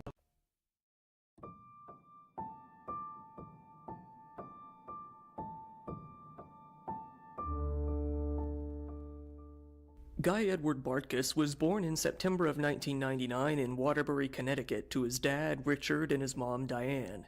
Together with his sister, the family all moved out to California when Guy was about 1.5 years old. While they first settled in North Palm Springs, they eventually moved to Joshua Tree and then finally on to Yucca Valley. Guy's father, Richard, later described him as a good-hearted kid, eager to help anyone around him. He was also really good with computers and enjoyed spending his time tinkering with machinery in the garage. His father would also take him shooting, noting that he was a pretty good shot even while he was still a kid. He said, "If he told you he was going to hit the C on a Coke can, he'd hit the C on the Coke can. Whatever he put his mind to, he was pretty good." Guy eventually began to run into problems in a few different areas. For one, he was very impressionable. According to his father, anytime another kid presented him with a new viewpoint or a new goal, Guy would latch on and follow them without question. He mentioned one specific incident in which one of Guy's friends talked him into smashing some cars in a demolition yard, getting him into some trouble. Another thing that caused an even bigger problem was Guy's growing fascination with explosives. He had an interest in building homemade rockets in his backyard, for one. He also enjoyed making smoke bombs and playing with matches. When he was 9 years old, this love of fire and explosives led Guy to burn down his family home after he slipped up while playing with matches. One day, Guy's father noticed him throw something under the shed and run back inside their home. His father thought that he was racing him to the computer, but that wasn't the case. Guy hid inside the home until, in the backyard, a surge of flames began to engulf the shed. Richard said, "He pushed it under the shed, thinking that the sand would put it out, but it didn't. It caught the shed on fire. And when the shed caught fire, it spread to the house and burned the house down." With the house and all of their belongings completely gone, Guy was left feeling very guilty. For a period of time, he avoided talking to anyone else in the house. Eventually, his parents came to argue about how best to discipline him when he got into trouble like this. This all led to the marriage slowly falling apart. A few years later, in 2012, Richard and Diane decided to separate over these issues, among many others. More about Guy's father came to light shortly after when Diane decided to file a restraining order against him, saying that she felt threatened and, in her words, scared of his irrational behavior. She cited one incident she said happened after the couple split up. She said that Richard showed up to her workplace, a smoke shop, one day and presented a rifle, saying, "If I catch you with another man within the next 3 months, I'll shoot him 10 times in the head or between the eyes." Diane also said that Richard would often yell at, insult, and demean Guy and even call him gay as a child as well. There is some evidence of this on Richard's own Instagram page, where he made posts ridiculing his son for burning down the family home more than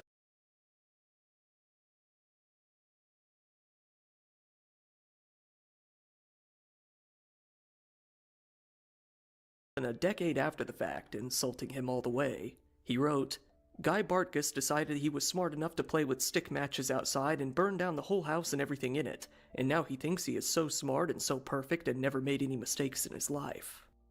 The couple came to get fully divorced in 2013. Afterward, Diane decided to move out to 29 Palms with the kids.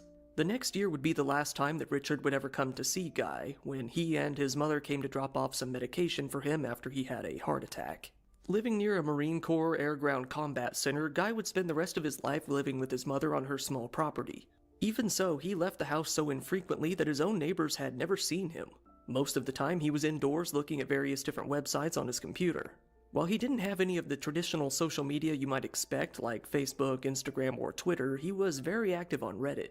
Reddit is an online forum that is very well known at this point for silencing opposing opinions, creating echo chambers, and breeding extremism. Back in the day, if someone had an outlandish viewpoint, they wouldn't be able to find anyone else who agreed with them, and eventually they would either keep it to themselves or forget about it entirely. Thanks to Reddit offering very niche and specific subreddits for anything you could imagine, people are given a space where they can connect with other people with the same outlandish beliefs, hype each other up, and only exacerbate the problem. Some of these types of subreddits are relatively harmless, such as one in when the posters insist that their imaginary friends are real. Many of them are much more harmful, though. Some of these subreddits are specifically for users of hard drugs. Some of them, like r/gang stalking, feature actual paranoid schizophrenics who discuss their delusions of being followed and monitored. Considering that Reddit moderators have quite the reputation for deleting any posts that go against their preferred opinions, many of them will rarely ever see an opposing viewpoint, only giving them further validation that they are correct and that everyone would likely agree with them. Given all that, Reddit was one of the worst places for Guy to end up, as he was known to be very impressionable, with his own father saying, "He wasn't dumb, but he wasn't a leader. He was a follower. If somebody came along and said this was a good idea, he'd probably go along with it. Guy had been diagnosed with borderline personality disorder and, by all accounts, was unhappy with his life. This led him to hate every aspect of life in general, even down to the very concept of it. While discussing these feelings on Reddit, he came into contact with a man named Daniel Jongyeon Park, who was about 7 years older than him. As far back as 2016, the two posted on similar subreddits and came to share many of the same ideas, with Daniel having been known to relentlessly push his beliefs on others. Ever since high school, Daniel had been having problems. Much like Guy, he hated the concept of life. He chose to direct this hatred towards parents, blaming them for bringing life into the world in the first place. He started to tell everyone that it was his destiny to influence other people to have less children. At first, he did this simply by preaching to them, writing in one post, "A better question is, what did you do to make other people not have children? Dunno what I can do about other people. I just try to mention it when people seem like they're willing to listen." However, it wasn't long before his rants shifted from preaching to hints at some sort of a greater purpose. He told people that, even though he didn't want to live, he was staying alive to, in his own words, sacrifice himself for the sake of preventing more suffering. He really clicked with Guy, who not only shared the same beliefs, but also posted statements that echoed the same sentiment. Eventually, the two even got close enough to meet up in person, hanging out together once near Guy's hometown in July of 2024. On his own time, Guy would rant online about how he was a NEET, meaning someone who is not in employment, education, or training. In other words, someone who doesn't really do anything. Guy was, deep down, very sensitive about this aspect of himself, but he chose to act strong online, putting up a front that it didn't actually bother him at all. On the NEET subreddit, he explained that he had worked a few jobs before, such as working as an attendant for special needs kids on a school bus, but that things had been fairly dry ever since. He wrote, "Not saying everyone else should feel the same way, to be clear. I just thought that it was interesting that so many people seem to be deeply bothered by the fact that they are NEET. I got my first job at 16, working at a small local electronics assembly company where we assembled cable harnesses, tinned and stripped cables, and soldered components onto PCBs. I felt mostly neutral about the job. I was laid off after 6 months when the company ended up moving to another town a few hours away. A few years later, I got a job as a special needs school bus attendant, which was not at all as bad as it sounds, but eventually waking up at 4 a.m. became too miserable for me and I quit." He continued on in the post, talking about how all of this made him feel, writing, "I'm 25 now and have done a few gigs here and there, but for the most part have been a NEET for a while now and it just does not bother me. It especially doesn't bother me now seeing how insanely toxic society is. I don't owe society a damn thing and I certainly don't care what they think of me. I do find it creepy though that they are so desperate to judge others and impose their culture on them." Many of his posts on the NEET subreddit touched on his other beliefs, showing that he was gradually come to blame his hopelessness on his parents.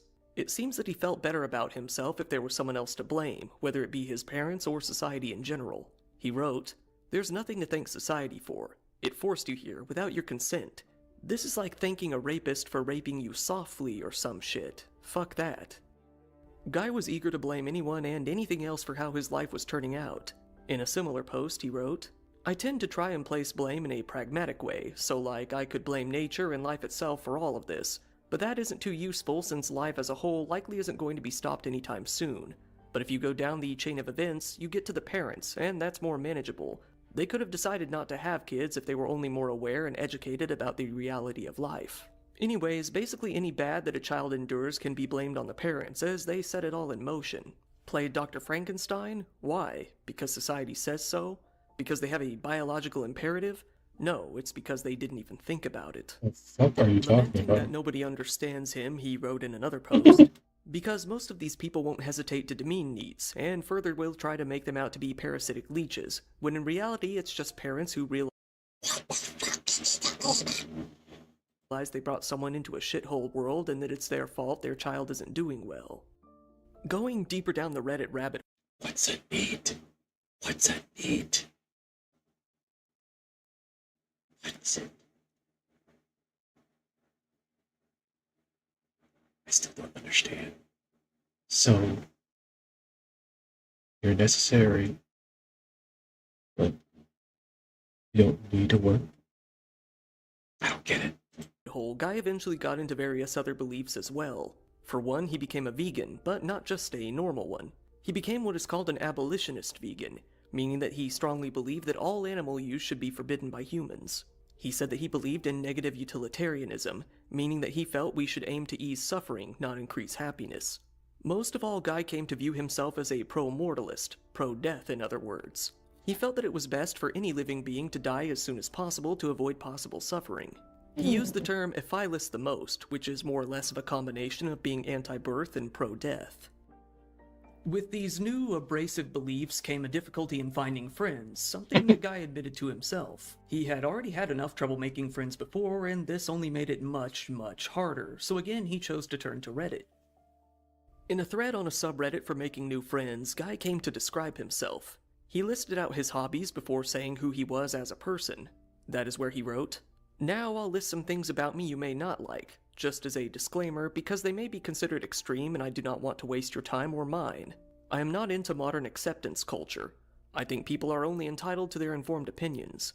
I would consider myself pro-death/anti-life. I despise nature and see it as something to be defeated. And no, I do not consider myself mentally ill just because I have a differing view of life." As he got more radical with these beliefs, he began to show much more clear signs of hatred. He started to refer to humans as glorified bugs, and began to refer to people who have kids as breeders, which is actually a very common Reddit thing to do. He got so into these ideals that he even made threads searching for mods for Minecraft that would promote anti-natalism more so that he wouldn't have to deal with what he hated while playing video games. Eventually, he came to very overtly post about his violent ideations, saying that he often fantasized about killing others and even that he sympathized with Adam Lanza, the Sandy Hook shooter. He said, "I am an anti-natalist and a philist who has seriously considered murdering people many times. I had an obsession with Adam Lanza for a while because I relate to him very much, unfortunately. Although it may sound crazy to you, I truly feel I have been raped by this world, and maybe because I am still fairly young, my natural response to this was extreme anger and the feeling that I need to send a message to the world that you can't just invalidate the way I feel by calling me crazy and whatnot. It's been very hard for me, but I try to make myself understand that it will not actually solve anything. I think Adam Lanza did what he did because he felt the way I did, and was just so overwhelmed by anger that it overrided his sensibilities. This is not the world for people who want to have honest conversations about real issues. It is a clown world, and it is maddening for people like me." He made this very clear in other ways as well, saying that it was his responsibility to kill anything he saw. "If I see any animal out in the wild, if I have a gun, aka a fast way to end its life, I believe I should end its life. Basically, I despise nature and all its creations." In addition to being friends with Daniel, Guy became good friends with a Tumblr girl named Sophie Tinney online. On her Tumblr, she listed herself as being a 27-year-old celibate vegan, a radical feminist, both an anti-natalist and an ephilist, and most concerning, a supporter of people ending their own lives. Sophie had a channel on YouTube called Death Positive Vegan Anti-Natalist, where her only post was a video of her chicken, although it's believed that she had much more than that she privated. She posted much more videos to TikTok, where she called herself Vegan Anti-Natalist. There she mainly ranted about life, anti-natalism, and animal abuse. These were all beliefs that Guy shared himself, making it very clear as to why the two hit it off so well. On Reddit, Sophie went by the name Toybox of Thoughts, where she made posts along the lines of what Guy had been posting. She said that it was a good thing to be radical, comparing being a modern political radical to being, in her words, an eco-terrorist like Sonic the Hedgehog. Guy and Sophie became such good friends that, after a while, they entered into a pact. If one of them were to die, the other would soon follow suit. Guy gave the reason as to why they would do this himself, later saying that it would be far too much of a loss to lose the only person you could fully relate to. On April 22nd of 2025, Sophie Tinney decided to act on her views and came up with a plan to end it all. At her home in Fox Island, Washington, she convinced her boyfriend at the time, Lars Eugene Nelson, to shoot her in the head as she slept. Lars complied, going overboard and shooting her multiple times at point-blank range. Lars didn't seem to realize that, even with permission, killing someone is still illegal. Her death was listed as a homicide, and Lars was arrested shortly after, charged with second-degree murder. His bail was set at $750,000 during his arraignment, and he was later released on bond. Guy took this all very, very hard once he heard about what had happened. Still, though, it affected him in an odd way. For one, he knew that Sophie was going to do something like this at some point. He also couldn't morally be too depressed because that would conflict with his pro-mortalist viewpoints. Rather than assess himself and his views after feeling the pain of losing Sophie, he instead chose to double down in those beliefs. At this point, he wasn't talking to Daniel very frequently due to being more focused on Sophie, but the two were still in contact over Telegram. When Guy came across some of Daniel's recent posts, he was hit with inspiration. Daniel had written that he would gladly kill a whole island of people if he could. He said that this was to, as he put it, end their suffering, and speed up the process of extinction of life on Earth. While Daniel had been doing his best to spread his ideology online and recruit others for his radical cause, Guy was right there, more than willing to do something he felt was revolutionary. The two young men began to collaborate immediately, setting their messages to auto-delete as soon as possible as they discussed their plans. Daniel came to order a bunch of supplies for he and Guy's upcoming mission. Given that Daniel had been working for a shipping company, it was fairly easy for him to make it all happen. Most of the supplies they would order were very similar to what the Oklahoma City bomber had used in his attack. First, Daniel ordered 180 pounds of ammonium nitrate and sent it to Guy's house. Then he ordered about 270 pounds of another chemical used in explosives. The packages listed Daniel's workplace as the return address, and much more oddly were sent to Anya Folger. This was very likely a misspelling of Anya Forger, one of the main characters in an anime called Spy Family. I never thought I'd be name-dropping both Anya and Sonic in a crime video, but here we are. Guy started posting videos to his YouTube channel that showed him clearly making explosives as he tested them out in the desert near his home. In one video, Guy set a hydrogen balloon on fire. In others, he buried M80s deep into the sand and detonated them. In another, he experimented with a Geiger counter, showing it going off as he placed it near some uranium. One of the videos showed more success than the others, with it showing what they call a milk-cast explosive. It was powerful enough to punch holes into a heavy metal bar, the sound echoing all throughout the desert. For the next several weeks, Daniel and Guy continued to conduct experiments with their explosives in the garage, doing their best to avoid being seen while preparing for the main show. Daniel more or less moved in with Guy and his mother throughout this time. The two even used ChatGPT in order to find out how to better build a bomb, taking notes all along the way. In May, the two ordered even more explosive material online to be delivered to the house. Like many others before him, Guy decided that it was about time to start crafting some sort of manifesto. He didn't opt to write the traditional sort of document, though. Instead, he decided to express his views in a different sort of way.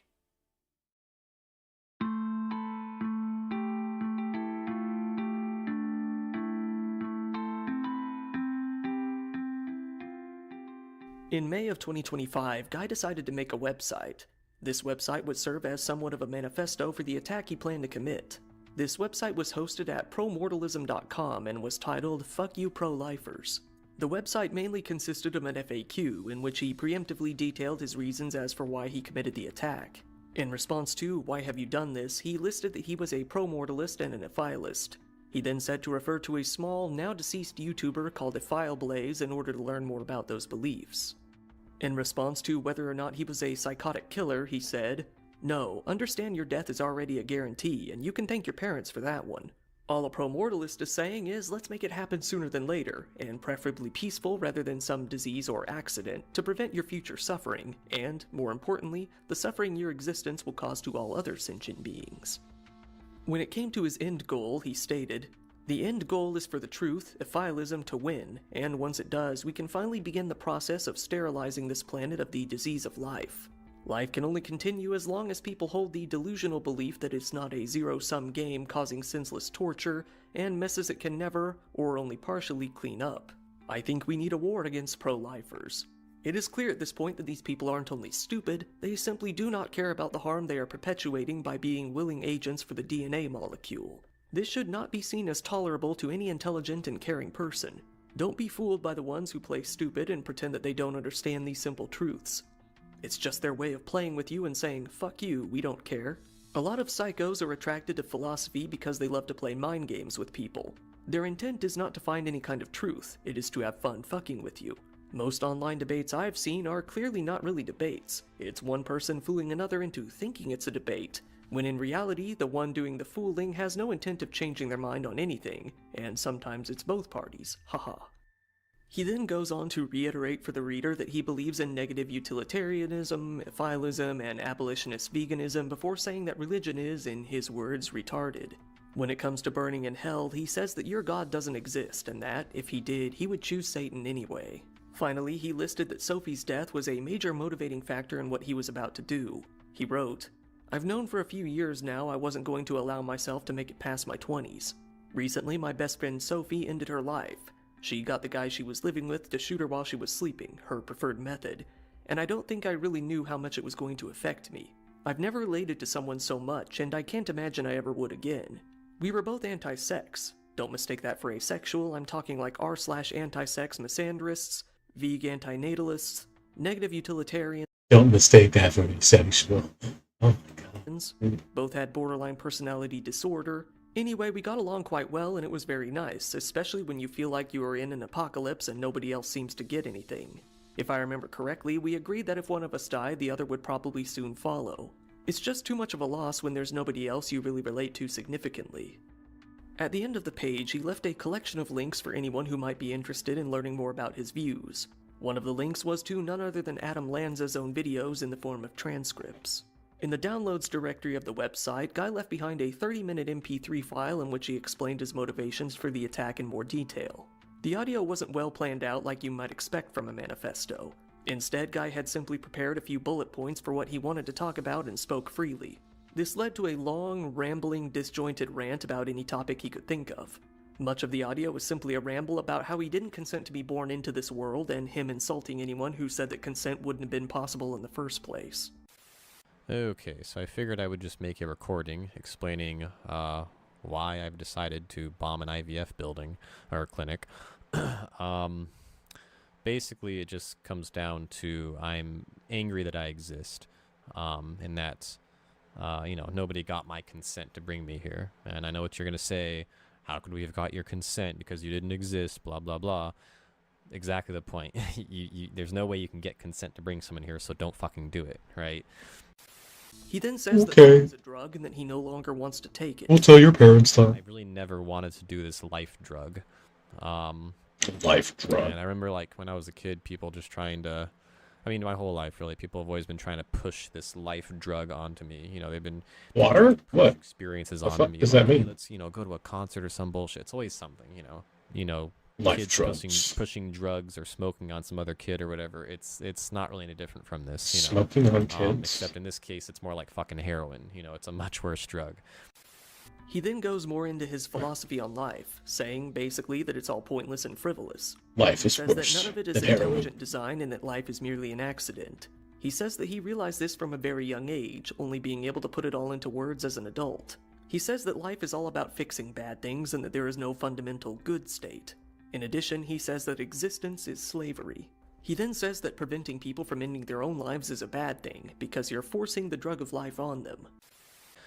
So people trying to prevent others from killing themselves, especially if the person has like a peaceful way of doing it, right? And you try to prevent them from doing it, you're just pushing life on them, which again is a drug. So you're just pushing drugs on people. So fuck that. He then gives his opinion on mass shooters. Yeah. He finds it interesting that most of them tend to have the desire to end themselves beforehand. He feels that society is allowing these shooters to flourish by preventing them from dying. Afterwards, he rants about nobody having the right to die, complaining that the government doesn't offer some sort of easy way out.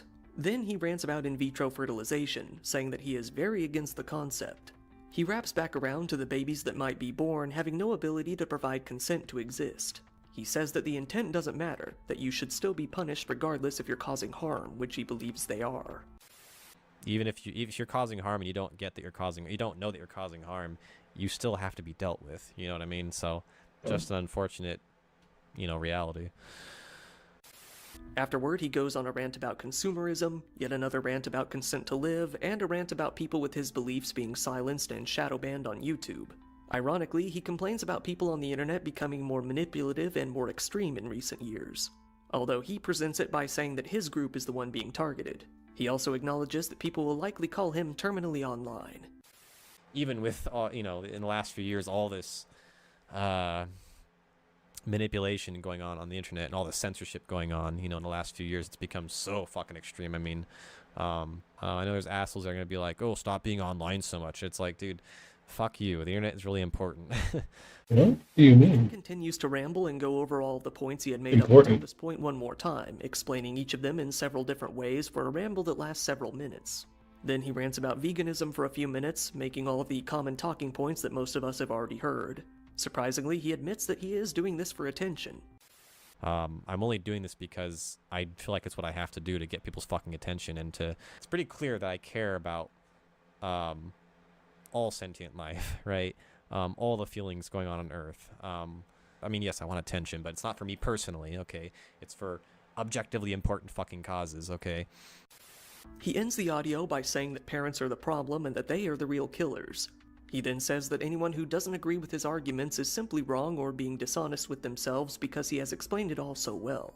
I see. Parents are the real killers here, okay? They're the real ones imposing harm and suffering and some kind of death process onto people. If they hear this argument and they still disagree, they're being dishonest, basically. Because, again, all this shit is really simple to understand. Left within the comment code of the website, Guy didn't try to hide how much Sophie had meant to him. In the code, hidden to the viewer, he left the message, "I won't allow my brain to get over you, Sophie. There's no reason to anyways." At the top of the page, he left a download link, one that would soon contain the link to the live stream of the attack he was about to commit. With that, there was nothing left to do but ready himself for the attack that would soon provide that link.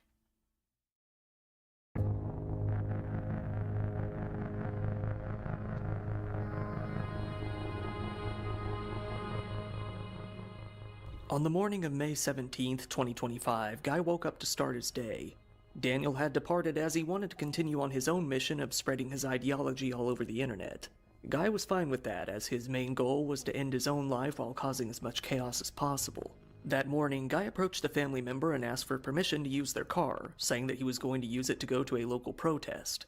In his mind, he wasn't even lying. That's exactly what he felt his attack was going to be, a protest against the very idea of life itself. Daniel's target was one that he felt would symbolize his views perfectly, a fertility clinic. This was the American Reproductive Centers in Palm Springs, a clinic that specialized in vitro fertilization, genetic testing, and egg donations. It was the only full-service facility in the Coachella Valley. Daniel brought a camera and tripod with him, hoping to livestream his attack as he had planned. He threw that, along with all of his explosives, into the silver Ford Fusion he was driving and set off for his target. He parked outside of the fertility clinic, set up his tripod and camera, and returned to the car. It is unknown as to whether the livestream failed to start from the beginning or if there was an error uploading it to the website, but the link would never come to appear. At 10:52 a.m., Guy detonated his bomb near the clinic and blew up his entire vehicle. He used so much explosive material that his body had almost been completely destroyed, leaving very little behind. The blast was large enough to be felt over a mile away. This blew a large hole into the wall of the building. Luckily, the clinic only operated on weekdays, so nobody was even inside.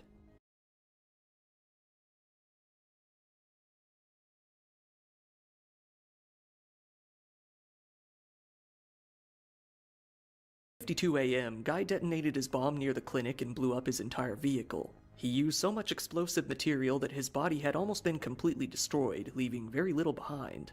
The blast was large enough to be felt over a mile away. This blew a large hole into the wall of the building. Luckily, the clinic only operated on weekdays, so nobody was even inside. Tim Prendergast, the co-owner of a local art gallery nearby, was in his workplace when he felt the explosion. He said that, at first, he thought it was the start of an earthquake. It wasn't too long before he realized that this was a one-and-done explosion, meaning that wasn't the case. He ran down the street to see what was happening, seeing a large cloud of black smoke enveloping the clinic. He saw Guy's car in flames as multiple people in the area walked around in a daze with varying degrees of injuries. Some nearby buildings were slightly damaged but had their glass shattered. Then he saw little bits of Guy's body littered through the street. 4 people had been injured in the attack, but none of them died except for Guy himself. Not only that, but the actual staff of the clinic were completely unharmed, not even being present at the time. The damage was also really only done to the wall, leaving all the embryos inside completely intact and the essential medical equipment being in perfectly good condition. In the end, Guy had accomplished absolutely nothing. He didn't even kill or severely injure anyone. He didn't damage the clinic's operations or kill any of their staff, and he definitely didn't do anything to get his ideology out there. He didn't even succeed in posting his live stream. It wasn't long before the authorities made their way out to the scene and saw what had happened for themselves. They immediately noticed Guy's fallen camera tripod on the ground. They also found 2 rifles likely owned by Guy, one being an AK-47 and the other being a non-specified similar sort of rifle, with the ammunition for both still being near the car. The assistant director for the Los Angeles FBI field office, Akil Davis, deemed the explosion to be an intentional act of terrorism. This case quickly spread all over the national news throughout the US and even onto the internet itself. Guy's website came to be known to those on the internet shortly after as well, being shared all over Twitter. With the case getting that much heat, Daniel decided that he couldn't sit around in the United States and risk being captured. He hopped onto a plane heading towards Denmark, making his exit. A few days after arriving in Denmark, he once again moved to Poland, where he would continue to hide.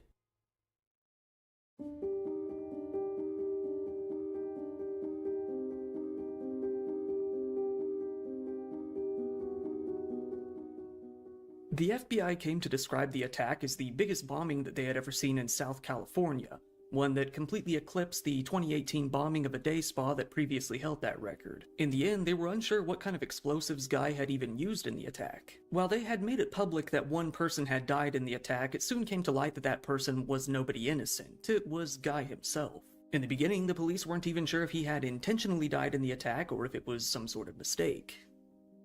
These questions would come to be answered as the FBI got their hands on Guy's online writings, eventually coming across his Reddit post and his website, telling the public that he appeared to be an anti-pro-life nihilist. They said that Guy had never been on their radar for anything in the past either. The FBI made their way out to Guy and his mother's home about an hour from where the explosion took place and raided the house. There, Guy's 63-year-old mother was left very confused as they began to sort through all of his belongings. At the house, they found such extensive bomb-building material that they said it indeed did look like something that the Oklahoma City bomber would have had. Interestingly enough, when the FBI tried to interview Guy's neighbors, none of them had the slightest clue as to who he was despite having lived next to him for years. While his neighbors noted that it was a very small town where everyone knew everyone, they had never once laid eyes on Guy. Not long after the attack took place, all 4 people injured in the blast were released from the hospital in perfectly fine condition. The clinic that Guy bombed came to reopen shortly after the bombing took place in a new location, largely unaffected aside from the move. After the attack, Reddit came to ban its r/aphilism subreddit. While they had been promoting death and violence for years, Reddit doesn't tend to act on clearly troubling material until they are at risk of being in yet another PR crisis. Both Guy and Sophie's Reddit accounts were deleted shortly after as well, with Reddit trying to hide the evidence that they had let their content slide for years. When the FBI spoke to Guy's father, Richard, he confirmed that it was his son's voice on the audio recording left on his website. He told them that Guy had likely been duped by someone in committing the attack. This led them to wonder who exactly had helped him prepare all of this. After all, he was only 25 years old and didn't seem to have that much experience doing anything similar. The FBI set up a joint task force to find the source of the explosives, but they weren't coming up with much in the beginning. On the Sunday after the attack, they made a public plea for help in tracking Guy's movements before the explosion took place. It wasn't long before their efforts led them back to Daniel Park. The FBI made their way out to Kent, a town about 20 miles south of Seattle where Daniel had lived. There they found the recipe for a very large bomb, one that fit the description of the one used in the attack on the clinic perfectly. They found records showing that Daniel had purchased explosive materials here and there from way back in October of 2022 all the way up until May 2025, shortly before the attack took place. It became abundantly clear that he was indeed involved in the attack. They were able to track Daniel's movements, finding that he had fled to an airport 4 days after the attack took place. They were able to trace his whereabouts to Poland, where the authorities agreed to detain him. He was arraigned for extradition shortly after. He was deported from Poland and sent back to the US. There, when he arrived at the JFK airport in New York, he was swiftly arrested. He was then escorted off to jail. A few days later, he made an appearance before a judge. He showed up very thin, clearly lacking in sleep, and wearing a Fight Like Ukrainian shirt with a bandaged-up hand. The prosecutors presented all of the allegations against him, leaving very little room for doubt. He was held on charges of malicious destruction of property, with charges relating to aiding terrorism likely to be added later. Daniel was being held at the Metropolitan Detention Center in Los Angeles. However, he wouldn't be for long. Daniel was facing around 15 years in prison if he were convicted. He didn't like those odds, and on June 24, 2025, he decided to put his pro-mortalist views to work. He climbed to an upper level of the detention center and jumped off of the balcony, crashing down to the floor below. He was quickly found to be unresponsive. He was taken to a nearby hospital, but it was found that he was already long gone. In the end, neither Guy or Daniel really managed to accomplish anything or even go about spreading their views. If anything, they only succeeded in making their views associated with terrorism and getting them further censored all over the internet. In the end, some of their community... All of this for the meme. While the others were led to be more heavily scrutinized. In the end, the attack led to much more ridicule than anything, with really no signs of support in sight. Now that both of their lives have come to an end, so has this case. Losers.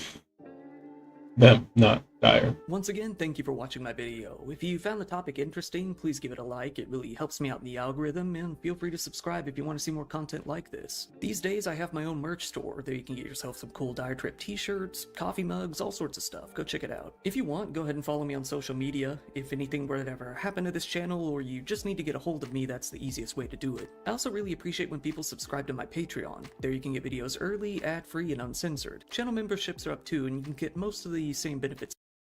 Thank you, Dire. You're the best. One of the best. I think I'm gonna get going. It's a little late. I'm a little tired. But I'll get back going.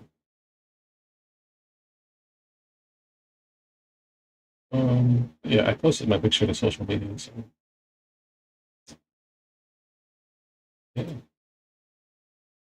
You see that? You have stuff to watch. But thank you, Raven, for stopping by. I'm gonna get going. Maybe later. Love you all. Thank you for looking. Bye. Bye. Bye. Bye. Bye. Bye. Bye. Bye. Bye. Bye. Bye. This is